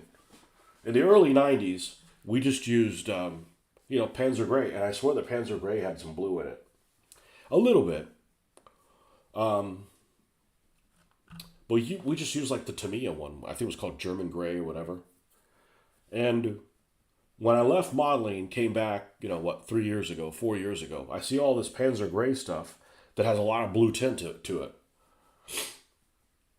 And like it's new to me. I like how it looks, but it's new. Now, it might be a situation where when you put things out in an environment where sunlight is hitting it, it changes the color of it tremendously. Well, it changes the color tremendously when you photograph it in different lights. Even when I took these Soviet tanks I just did, I'll post pictures of them. I got to tinker with the pictures to try to get them to match kind of what it looks like to me. And it never looks right. They never look good as good in pictures as they do in real life. So I see these people that are doing this filters, right? These washes, these filters to take a gray. And I don't want to just throw money at the problem, because somebody always has some new product that they came out with they want you to buy so you can spend more of your money on. So you have more stuff more of your things to make you unhappy with the things you have, right? So you can buy their stuff. And I'm just like, I got lots of colors. I got to come up with something that's different than that. And I came up with something that I use, and I've been really happy with it. And I'll tell you what it is right now. I've done it live, but you may not have caught those episodes. Let me glue this and I'll show you what I have that I've been pretty happy with.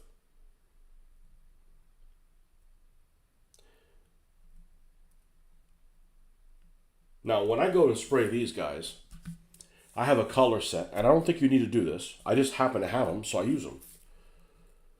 But there's a color set that Ammo MiG makes for the Germans. They don't call it a modulation set, but it's a modulationary type thing. This is a shitty machine gun. It's got things that are raised when they should be perforated, etc. Let's get this in the rightish direction.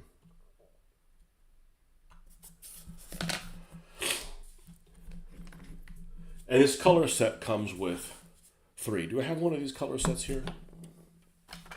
It doesn't have to be that one, just any of them. What do we have here? We have 1943-45 camo set. Yeah, let's use that one, and I'll show you what I'm talking about. I disagree with some of the colors that are on them, and what I mean by that is, please don't fall down. Please don't fall down. Please don't fall down. Okay, this is the first one I bought. Okay? I know this doesn't cover the gray, but when I talk about the gray, it'll make sense. So this comes with an olive grün. It comes with a rosetta grün, the chocolate brown, dunkelgelb base, the light base, and the highlight.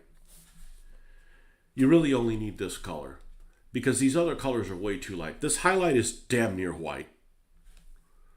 This light base is way too light. So what I use is I just use a base color. I usually do like a brown wash. I'll take that base color again, mix some of the lightener, which I usually use, what is it called? Not Iraqi sand. Not buff, the other one. You could use any of them. It's not buff, it's the other one. And add more of that, and that just kind of lightens it up. Because the jump between this base color and the first highlight, like if it was like this, it would look great. It doesn't look like that. They're all significantly lighter than this. Olive grün, I've never been happy with an olive grün. This is extremely gray. This almost looks like field gray. And if you look at pictures of German vehicles, they always have this more fun green, right? And this rosetta is very lime, so I have trust issues with paint. The German set, which I have out there, I'm not going to bring it in, but it doesn't have a blue. It has three grays. Let's see if I can do ammo MiG German gray set images. And the same thing. Oh, ammo MiG split up from this. Oh, now they do these atom paints. They want you to buy a new paint. Fuck that. I mean, if I'm out of paints and I need to get more, maybe I'll try the atom one. But I'm just going to keep throwing money at something when what I have works just fine. Okay, this set right here. Okay, let's see. It's called 3943 Early German and DAC German set. Let's see if I can get one that.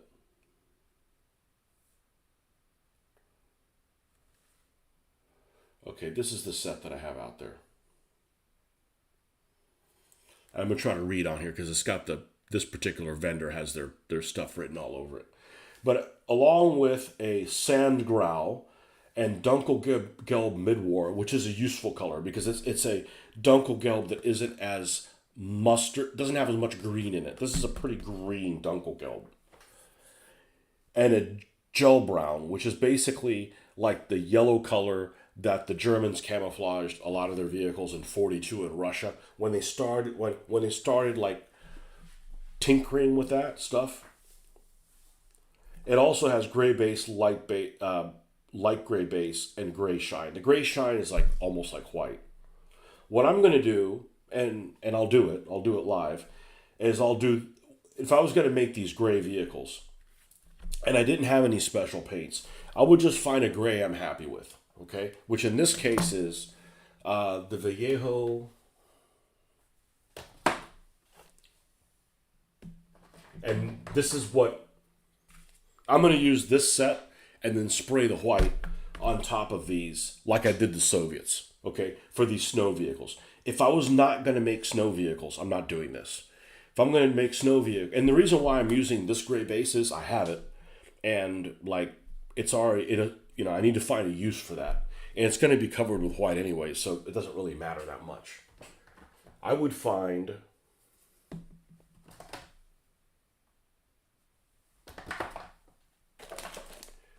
I believe it's called German gray. Yeah. This is and it has a little bit of blue in it. It has a little, it's definitely not a brown base gray. It's a blue base gray. But it's not bluish enough. So what I do is, what I've done with the vehicles is paint them all black, dry brush or spray paint this. I basically dry brush my first vehicles with this. Give it a brown wash. Give it this again, then dry brush this over again, lightly. All the dry brushes are lightly, except maybe the first dry brush, because you need to cover over the black, right? But every dry brush after that is just really light, kind of how I touched up some of the Soviet white yesterday. So gray base color on top of it. Give it a brown wash to get some dirt get in the recesses and kind of, I hate using the word modulation because it didn't exist in 1990. Nobody in 1990 for Linden wasn't doing modulation, just to keep it from looking uniform. So brown wash, dry brush this again, and then add the blue color to it, which what I used is Luftwaffe uniform. And it's only slightly blue. It's only slightly blue. So add this to this, eventually to the point where it gets almost like 50-50, and then start adding your lightener. And I've been really happy with it, And I'm not buying a blue filter. I know they sell a blue filter. I'm not buying that, which I wouldn't have a use for anything else. I like the idea that I'm using, all the vehicles get a brown wash because they're all fighting in the same environment, right? The brown wash just simulates like dirt and shit. Let me see if I can bring you a vehicle that looks representative of this.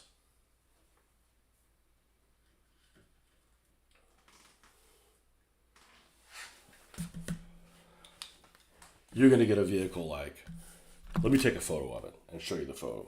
That's probably better.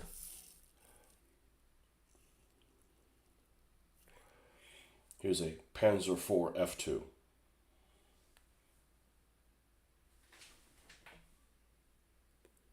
So it's got some blue tint to it, but it isn't blue and it isn't non-blue.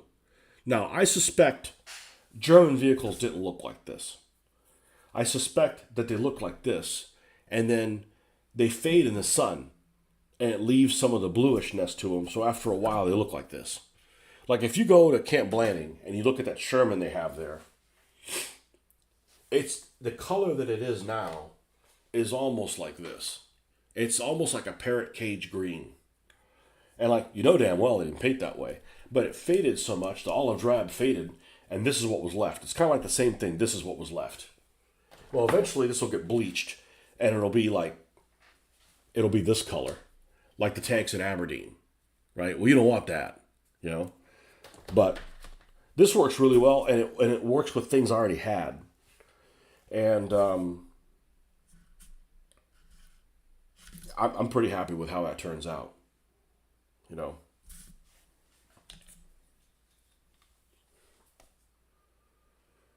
So that's worked really well for me. I probably wouldn't change any of my vehicles at all. I just have the gray base is a similar color to this that comes in that set, and like I can't really hand paint with that stuff because as much as I like these sets, I don't like them because this stuff doesn't hand paint with a shit.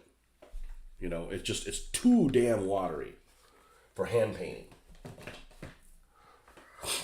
It's almost like they're made to be airbrushed right out of the bottle. I know you shouldn't do that. You should tinker with them, and I do. I only tinker with them because I want to add something that adds what do you call it? So you don't get tip dry. But they're definitely watery enough to go through this. Now this is what I'm talking about that I hate about these side numbers. Okay, if you have these German numbers that are going over anything, like even vision ports, the fact that they have thickness to them, and look, I can zoom in on this, means that unless the number in the middle is larger, it's going to look like the number in the middle is smaller because it's following a longer path than just going straight across the surface. Plus, it looks like shit. It does to me. It looks like I don't know what the hell I'm doing. You know, so I try to avoid doing that. I happen to like the way these vehicles look. And one of the things I don't like about a Panzer IV is that the turret is offset, and once you see it, you can't unsee it. So here's some nightmares for you. You think the turret's in the center, but it's not. It's off to the port side a little bit. Is there not a thickener medium?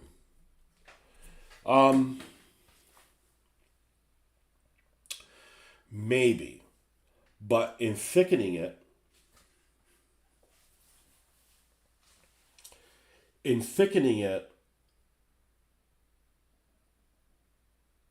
you're not adding more pigment. So you're making almost like a glaze in doing so. The only time I find that the thickener medium kind of works is if I'm using that Dunkelgelb, right, which is really watery, right? So I airbrushed it and I did the brown wash, and now I'm going to put a dry brush back on top of it, and I use that same color. When I mix it, I'm adding this buff. I don't remember what it's called. Is it sand? I think it's called sand. Dark sand. Dark sand is what we added. When I add the dark sand, this stuff is a lot thicker than the Dunkelgelb color, so it ends up thickening it. And then you just don't want it watery when you dry brush because then it's like, you got all that working against you. You know what I found is if you add matte medium, you're not adding any pigment to it, so you're watering the color down. So I haven't had much good result with that. So these are fine kits. This is the Hasegawa F2. They make an F1 and also a G. The problem with them is that the wheels are just pure fantasy. There's no German wheels that look like that. They look like, and again, once you see them, you're like, oh yeah, they kind of don't look like that. And it's like, it's a shame. It's a shame that they did that. I understand it's the same running gear they did on their little supply Panzer IV that came with the proportions of this seem wrong too. The turret seems too small. I don't know, something about it just doesn't look quite right.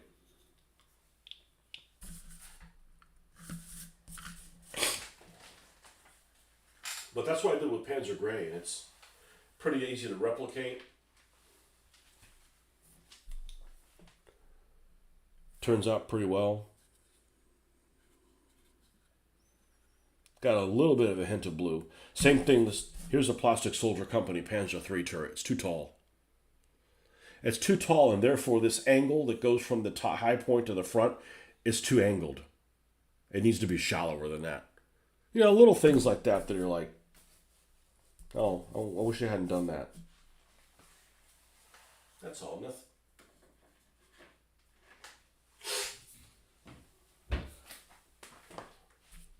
I don't know if that helps, but that's worked for me really well using that blend. Let me get some tea. I'll be right back.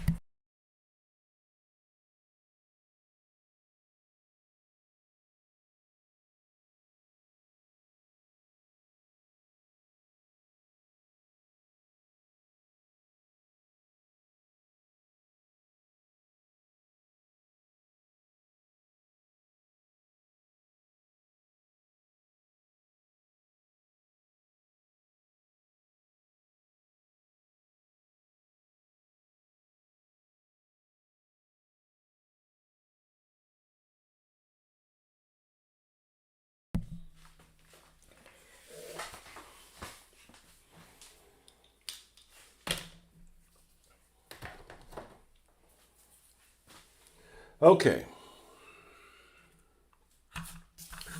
So you got the Panther turret done. Well, except the gun, the most important part. What makes a Panther a Panther.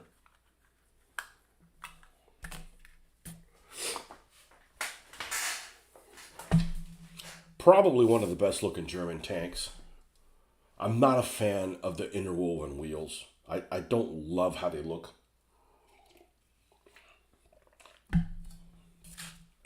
But, and we're going to do the late chin. And the reason we're doing the late chin on it is because it's not going to have Zimmering on it. So if it has a late chin, it definitely doesn't have Zimmering on it. So this is going to be like a Hungary. Oh, and I cut the one that wasn't late. Okay, well, you go in the German parts box now. Because of some shitty ass figures. One guy looks like one of those heads on Easter Island.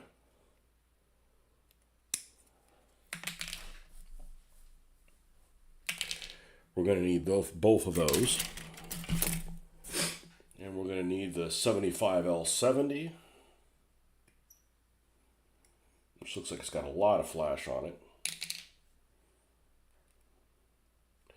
And the separate half piece of the baffle. Muzzle brake.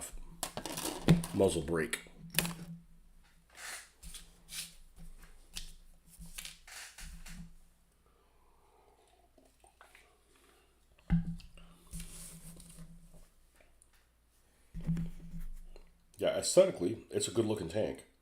Especially if you see pictures of them from this angle. Let's see if I can, let me see what I'm showing you guys. Especially from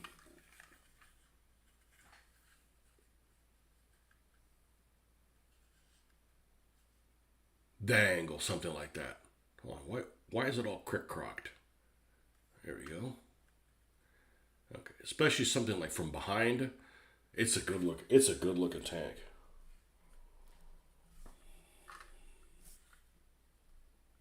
I don't love the fact that the front of it is sloped.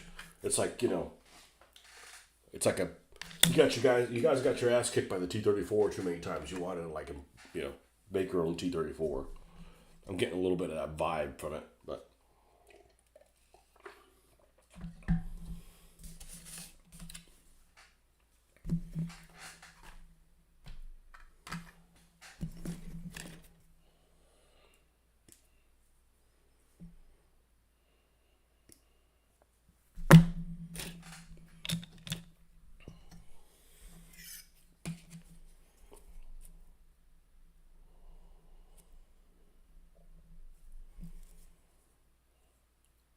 But some vehicles, I just don't like the way they look.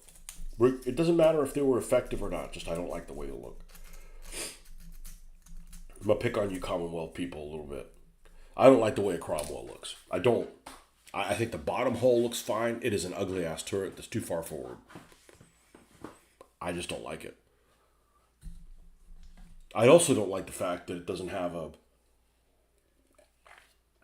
I'd probably like it more if it had a 6 pounder in it. It's got like the same gun that the Sherman. It's in the Sherman. Like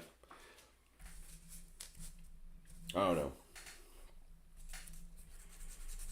That doesn't mean I wouldn't build one. It's not like it's duck ugly. Okay, nothing's duck ugly. It just could have been better. You know, could have been better, like a 6 pounder, and like maybe the livery they painted for the Eighth Army in North Africa. It would be a good looking tank then.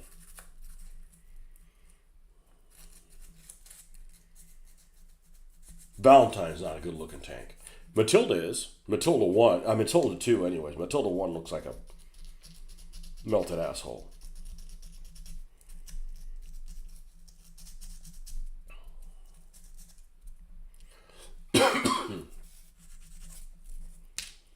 Regardless of effectiveness, just aesthetically.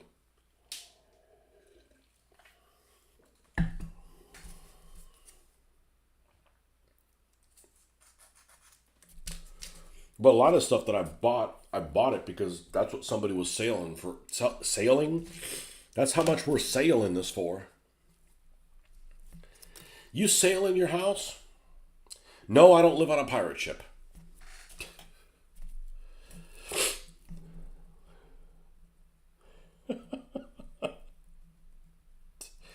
It's what people are selling. Because I don't have a Yag Panther. And you would think that, I don't need one, but you would think I should have one by now. You know? They weren't that rare. Not to have one. I've got hundreds of vehicles.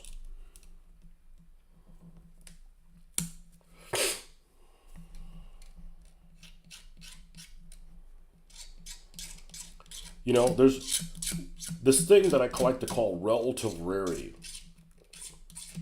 And the example I'll use is the difference between a King Tiger and a JS2. A King Tiger is less rare than a JS2. Because if you encounter a King Tiger and the Germans have a vehicle, it's more likely to be a King Tiger than if you encounter a Russian vehicle and it happens to be a JS2.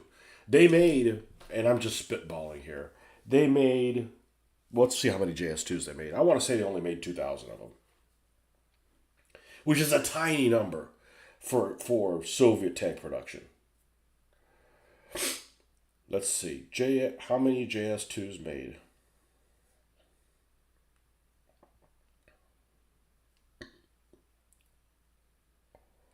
Okay, 3854.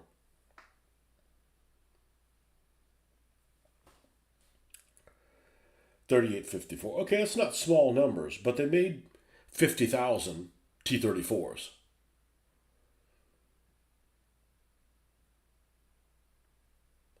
Whereas they made about a tenth as many. Okay, let me give you an example, okay? So T-34s, how many T-34s made? 55,000. So about one in... For every JS2 they made like 17 or so, 18 or so T-34s. Whereas for every King Tiger they made 5 Panthers. So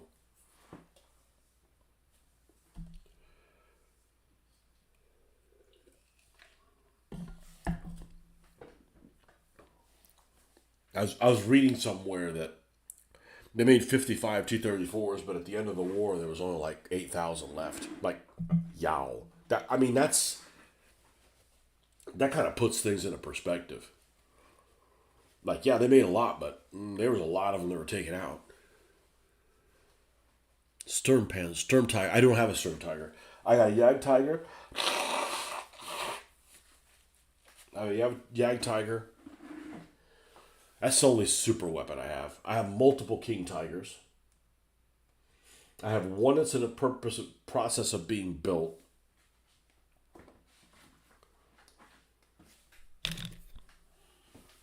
In the process of being painted. It's already been. And I got those two assholes from Pegasus. And the only reason I picked them up is they were. I had to use a credit at Noble Knight. I'm like not out hunting king tigers, you know. Yag Tiger, Noble Knight had that. Like I could use my credit from Noble Knight on it.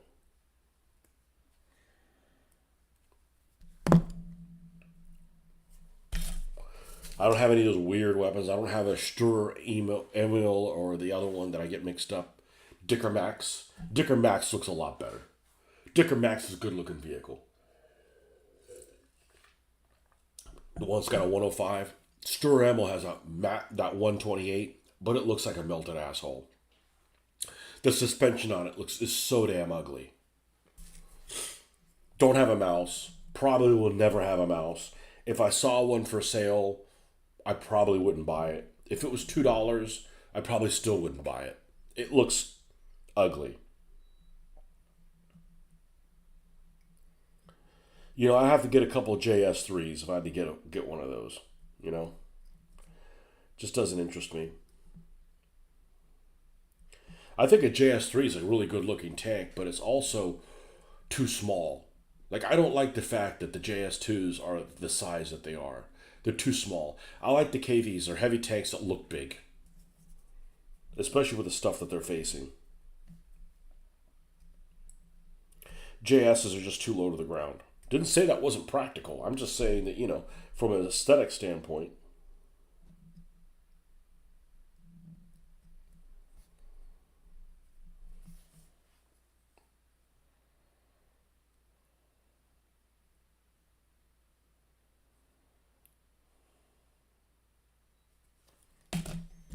You're like, I love Crusaders. Okay, so they broke down all the time. I don't give a shit. They look great. And those A13s, they look great. I don't care if they were a maintenance nightmare. You know, I'm not working on them. I'm painting them. Found a UK source for 15 millimeters Vezza that might pick one up, but I'm not sure how much I'll use it even at 15 millimeter scale for platoon or company scale actions. Yeah, if I was going to do a company scale action type thing, I'd be more. Well, I've done it before, so I have no interest in doing it again. But I like what Little Wars did with those printed counters. I think they look good. You know, I don't care if they're flat. You know, but I don't know their game system at all. But I suspect it probably makes the T-34s a lot more effective than they really were at that time period.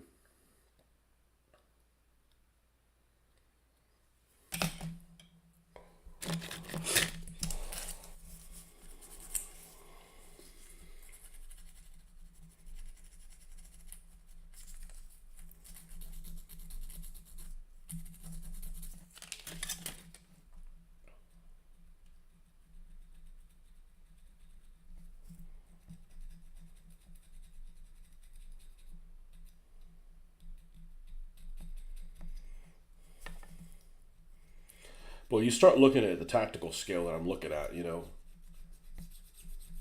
can really see kind of the difference in the weapon system. Like I'm not one of those people that says Shermans are a piece of shit. I do not think Shermans are a piece of shit.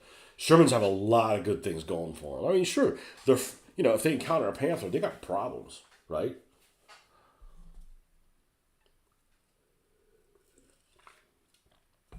They got problems.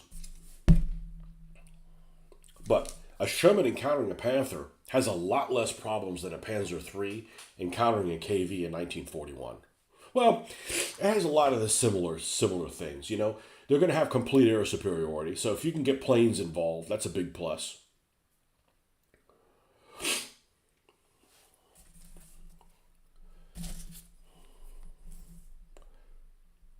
Shermans just don't look exciting to most people. By the way, I got 3 more to build. I got 3 more Airfix ones, and I got a Matchbox Firefly. And I'd make them Polish tanks if wasn't pretty sure that the Poles used. Nah, I'm not going to go there. The Poles would be handy, but Only because you paint this big fucking name on the side of it. The Polish tanks seem to have these big, the big name of the tank was just like on the whole side of the hull, like you know.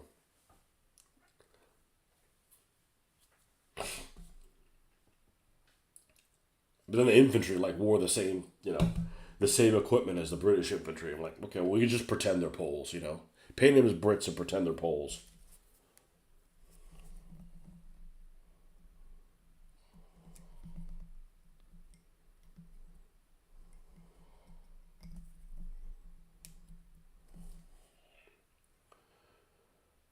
Okay, I think that's pretty good.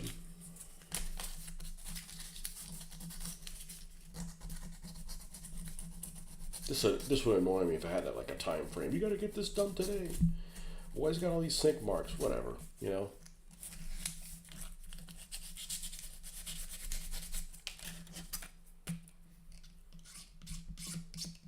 It doesn't have to be perfect. It just needs to not have enough lines and things that's distracting when I dry brush it and that stuff pops.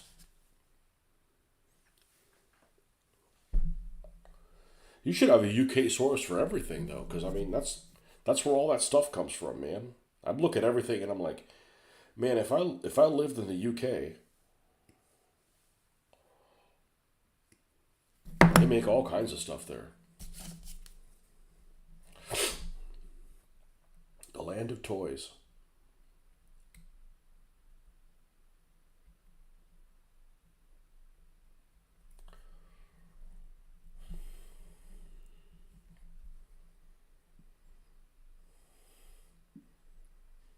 You know, when I was a kid, Britons, those Britons figures, I always wanted some. Never had any. They're expensive. I ain't had that kind of stuff. We're not one of the Normans. We didn't have all that money. No, they're just expensive, and I'm glad I didn't have them because they're paid like shit. I went into a toy store in Connecticut, and they had a couple years ago, and they had a toy store there that had a lot of Britain's figures, and they were selling them for like a lot of money, and they were painted like terribly. Like I wouldn't pay for that shit.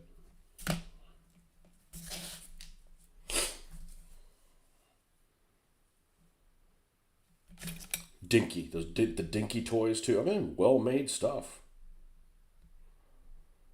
Back a day, didn't have it. I think I had. I think I got a hand-me-down die-cast German half-track with the Stuka Zufus. It was in Panzer Gray. I don't know what scale it would have been. Like close to like 1/48th. It was big, biggish. You couldn't use it for this. It was too big.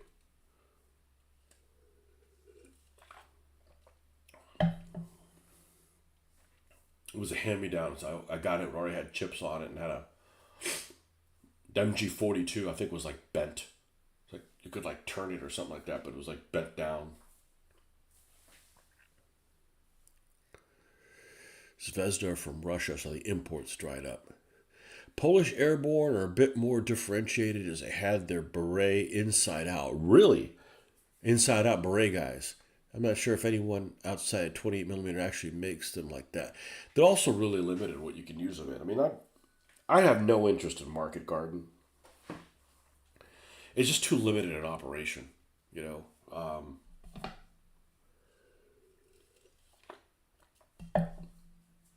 And no offense, I'm just not interested in stuff that has U.S. paratroopers.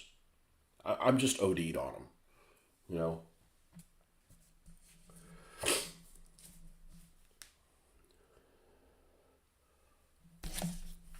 You know, I don't want to paint figures that have shit smeared all over their face, or that have Indian haircuts, or you know, there's just nothing there for me. I mean, sure, their pants are cool and all that stuff, but you know,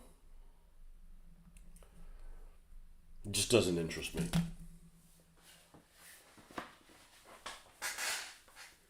Your local mega store has virtually no Zvezda stuff left. Well, we don't have stores here. You know, we just don't.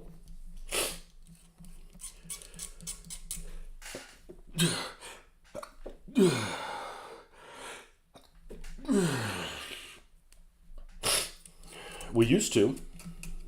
They just don't exist anymore.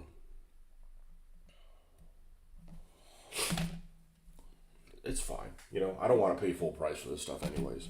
I mean, one of you guys was telling me about that Panzer IV. One of you guys, might have been Barnes.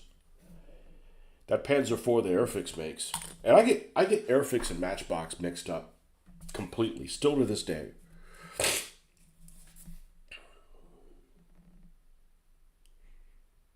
And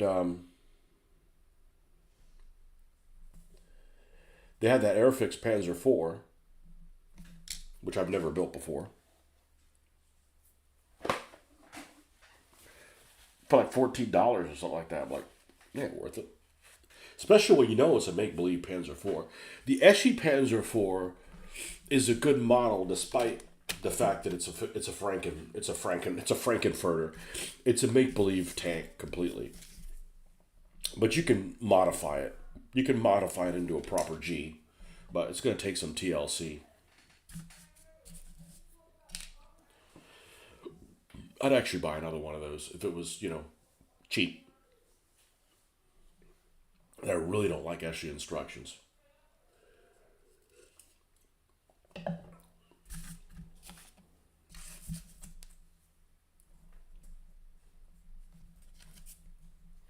But I feel like having built some Matchbox kits, I feel like the Airfix kits are better. There's modern Airfix kits I have that are excellent. Some of the aircraft are really good. Their tanks, well, they're just old, But I'm just surprised how many gaps there are in some of their lines. That they'll make it just doesn't make sense for me to you make a Sherman, but you don't make anything that fights it, kind of stuff. Like it should have made a Mark IV H, or Crusaders, or something. It's just really incomplete. And it was even worse for me with the MPC ones that were imported here in the United States. That's what we had access to. They made like the German reconnaissance set, and they made a Leopard, okay, useless, and they made a Chieftain, but like no modern infantry for it. What was the other one? Centurion, also useless.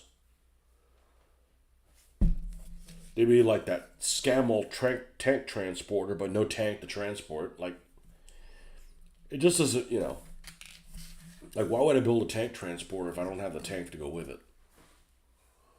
And for whatever reason, they didn't do they did not rebrand the. Do I need the backside of that gun?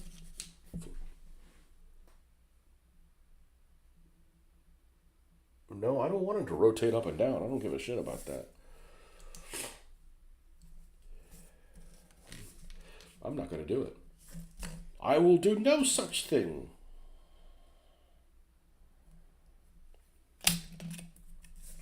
So there was all kinds of gaps. Like they didn't make a Tiger or a Panzer III or a Panzer IV or a Panther. It is German reconnaissance setting, have fun.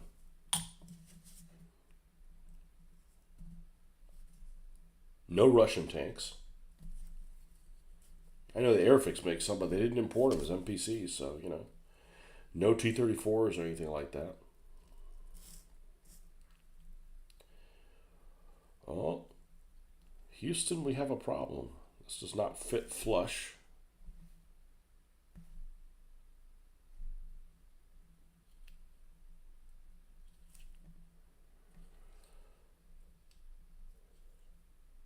So it fits angled like that. This has a piece it shouldn't have on it sticking out. I don't know why they did that. I think that's the culprit.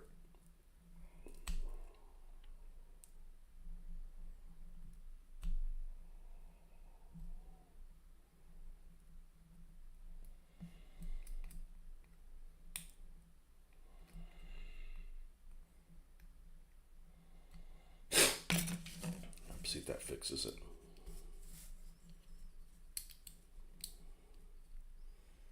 Yes, it did.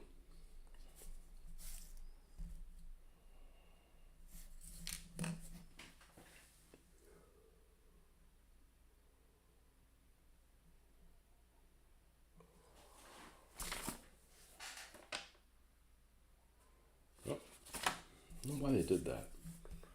Like, did I install it backwards? Nope.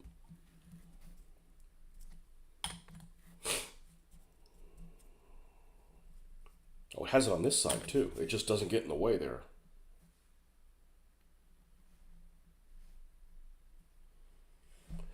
Weird.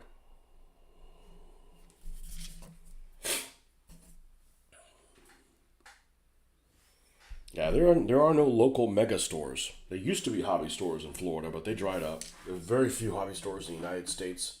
So when I saw that one in Canada, it was amazing. And then I ended up getting a comment on that Canada store. I think from the owner or somebody involved with it, and said that, "Hey, thanks for the video. We don't carry that stuff anymore." I remember going to that store. The guys, the two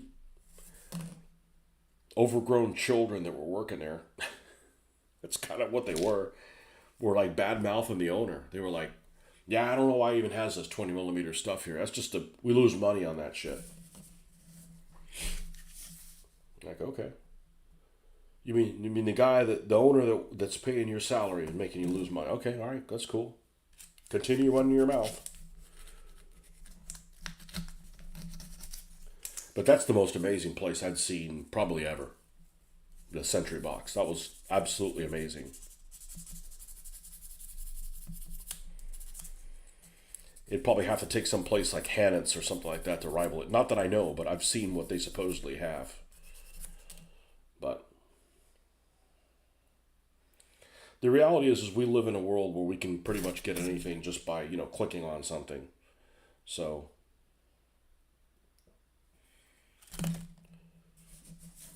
the more stuff I have, the less I need anything in particular.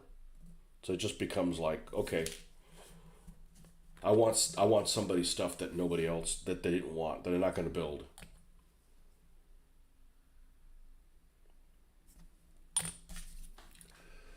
Modern Airfix, yes, Matchbox did easier to put together kits in the 1970s. So the old kits, the Matchboxes were easier to put together. Yeah, well, their artwork is people always rave about the artwork, and I agree the artwork looks really good. Um,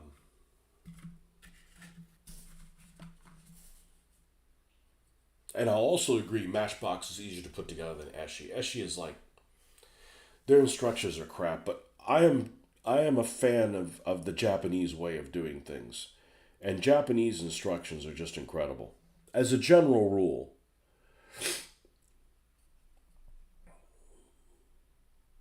I grew up on Tamiya.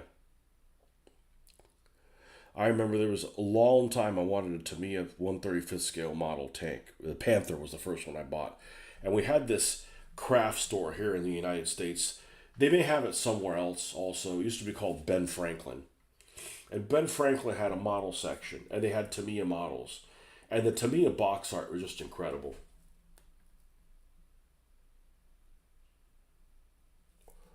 But they were relatively expensive. I don't know what the hell they were. It might have been 15, 16, $17 or something like that. It was a lot of money back then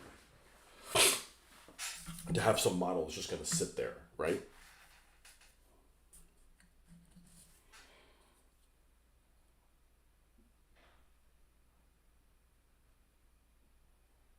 Yes, barrel's a little too thin. That's all right. Whatever. Paid $2 for it. I'll buy it again.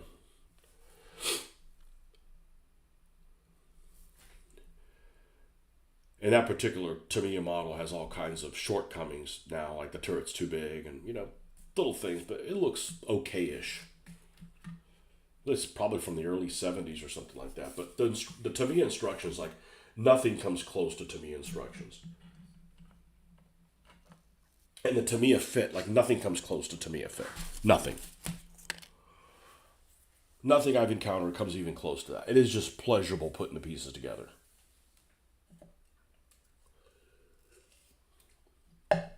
Plastic Soldier Company stuff goes together really well too. even though some of it is at a scale which I actually prefer. I don't want guns to break, you know. Even though it seems like they're not going to make any more plastic kits anymore. They're now trying to compete in that 3D world. I don't know how that's going to work out for them, but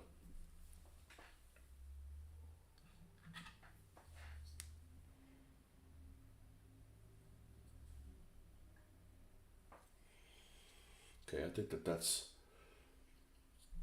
well enough to leave it unsupervised.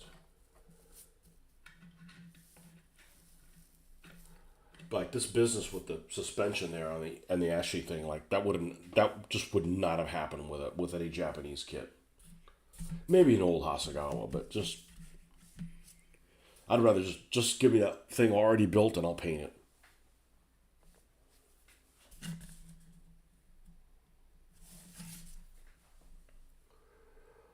All right, we have these tools that we need to put on here, which I tried to see if there was photographs of them, variations of them being in different locations, and I really didn't find any evidence of that. So we're going to put them where they say to put them.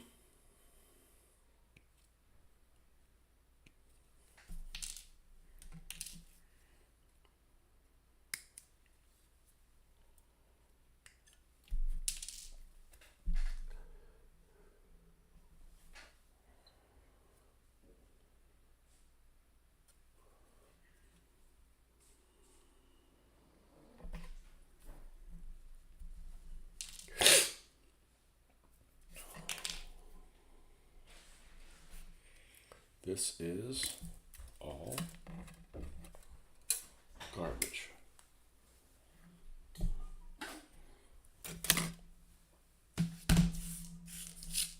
Actually, before I put those tools on, we need to put the little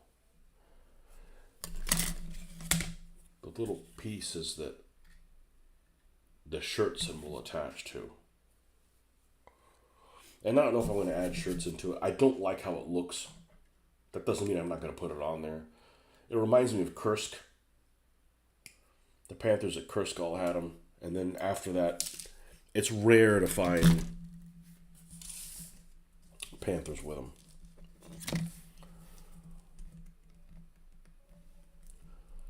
But it'd be a different variation. There's an arrow cast in there. It tells you which way is forward. I assume that's what that means.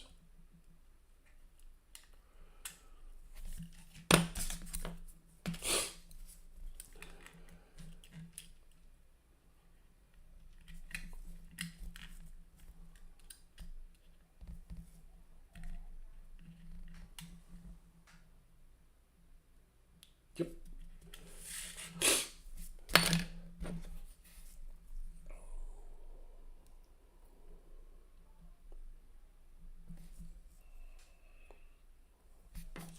So next Sunday, hopefully, I'm not feeling like this, and we can do over some Vinter Kvitter stuff. Hopefully, you can wait a week, but I didn't want to do it sounding like I'm drowning in snot.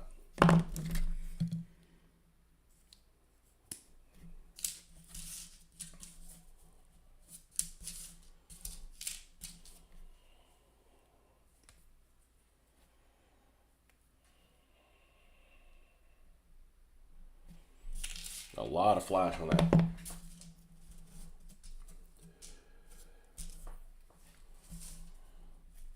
Let me check on one thing before I get involved in this because I won't want to be interrupted. Just 1 second.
All right, well, we're going to cut it off right here. I need to get ready and spend most of the day on the road. Thanks for stopping by, folks, and we'll see you guys later on this week when I sound better. All right.